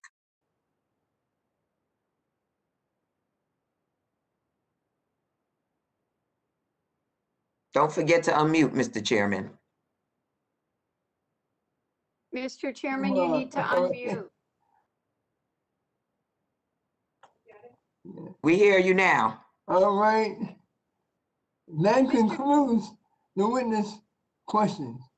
And I certainly want to thank all the members and particularly all the witnesses for their participation in today's hearing. This has been a very, very informative, worthwhile hearing, and we thank you for your patience and for your contribution to this hearing. I must remind members that pursuant to committee rules, they have 10 business days to submit additional questions for the record to be answered by the witnesses who have appeared with us today. And I ask each of our illustrious witnesses to respond promptly to any such questions that you may receive. Before we adjourn, though, I request unanimous consent to enter the following documents, testimony, or other information into the record, and I am trying, I'm gonna ask the ranking member, I think who's driving an EV right now during the committee hearing. Mr. Ranking Member, is there any objection on the Republican side to just entering these into the record en bloc? No, Mr. Chairman, I've got no reservations. I would note I'm not driving an EV. I'm driving a Jeep. I'm doing 30 miles per gallon, so I'm doing pretty well. Thank you for the hearing and appreciate the witnesses' attention to. And it's a 6-speed stick. Okay. So, the question is there any objection to enter into? We have 22 documents. Can we enter these into the record without objection? No objection. Thank you. Now, before we adjourn, I think Ms. Dingle had an additional remark. Making sure what I had wanted to introduce into the record before could be introduced, Mr. Chairman. All right. Well, there are 22 documents, and including the documents of Ms. Dingle and others who have brought forth documents today. And without any objection, these are entered into the record and so on, and they are a part of the record. Now, at this time, the subcommittee stands adjourned, and the subcommittee is adjourned. Thank you all.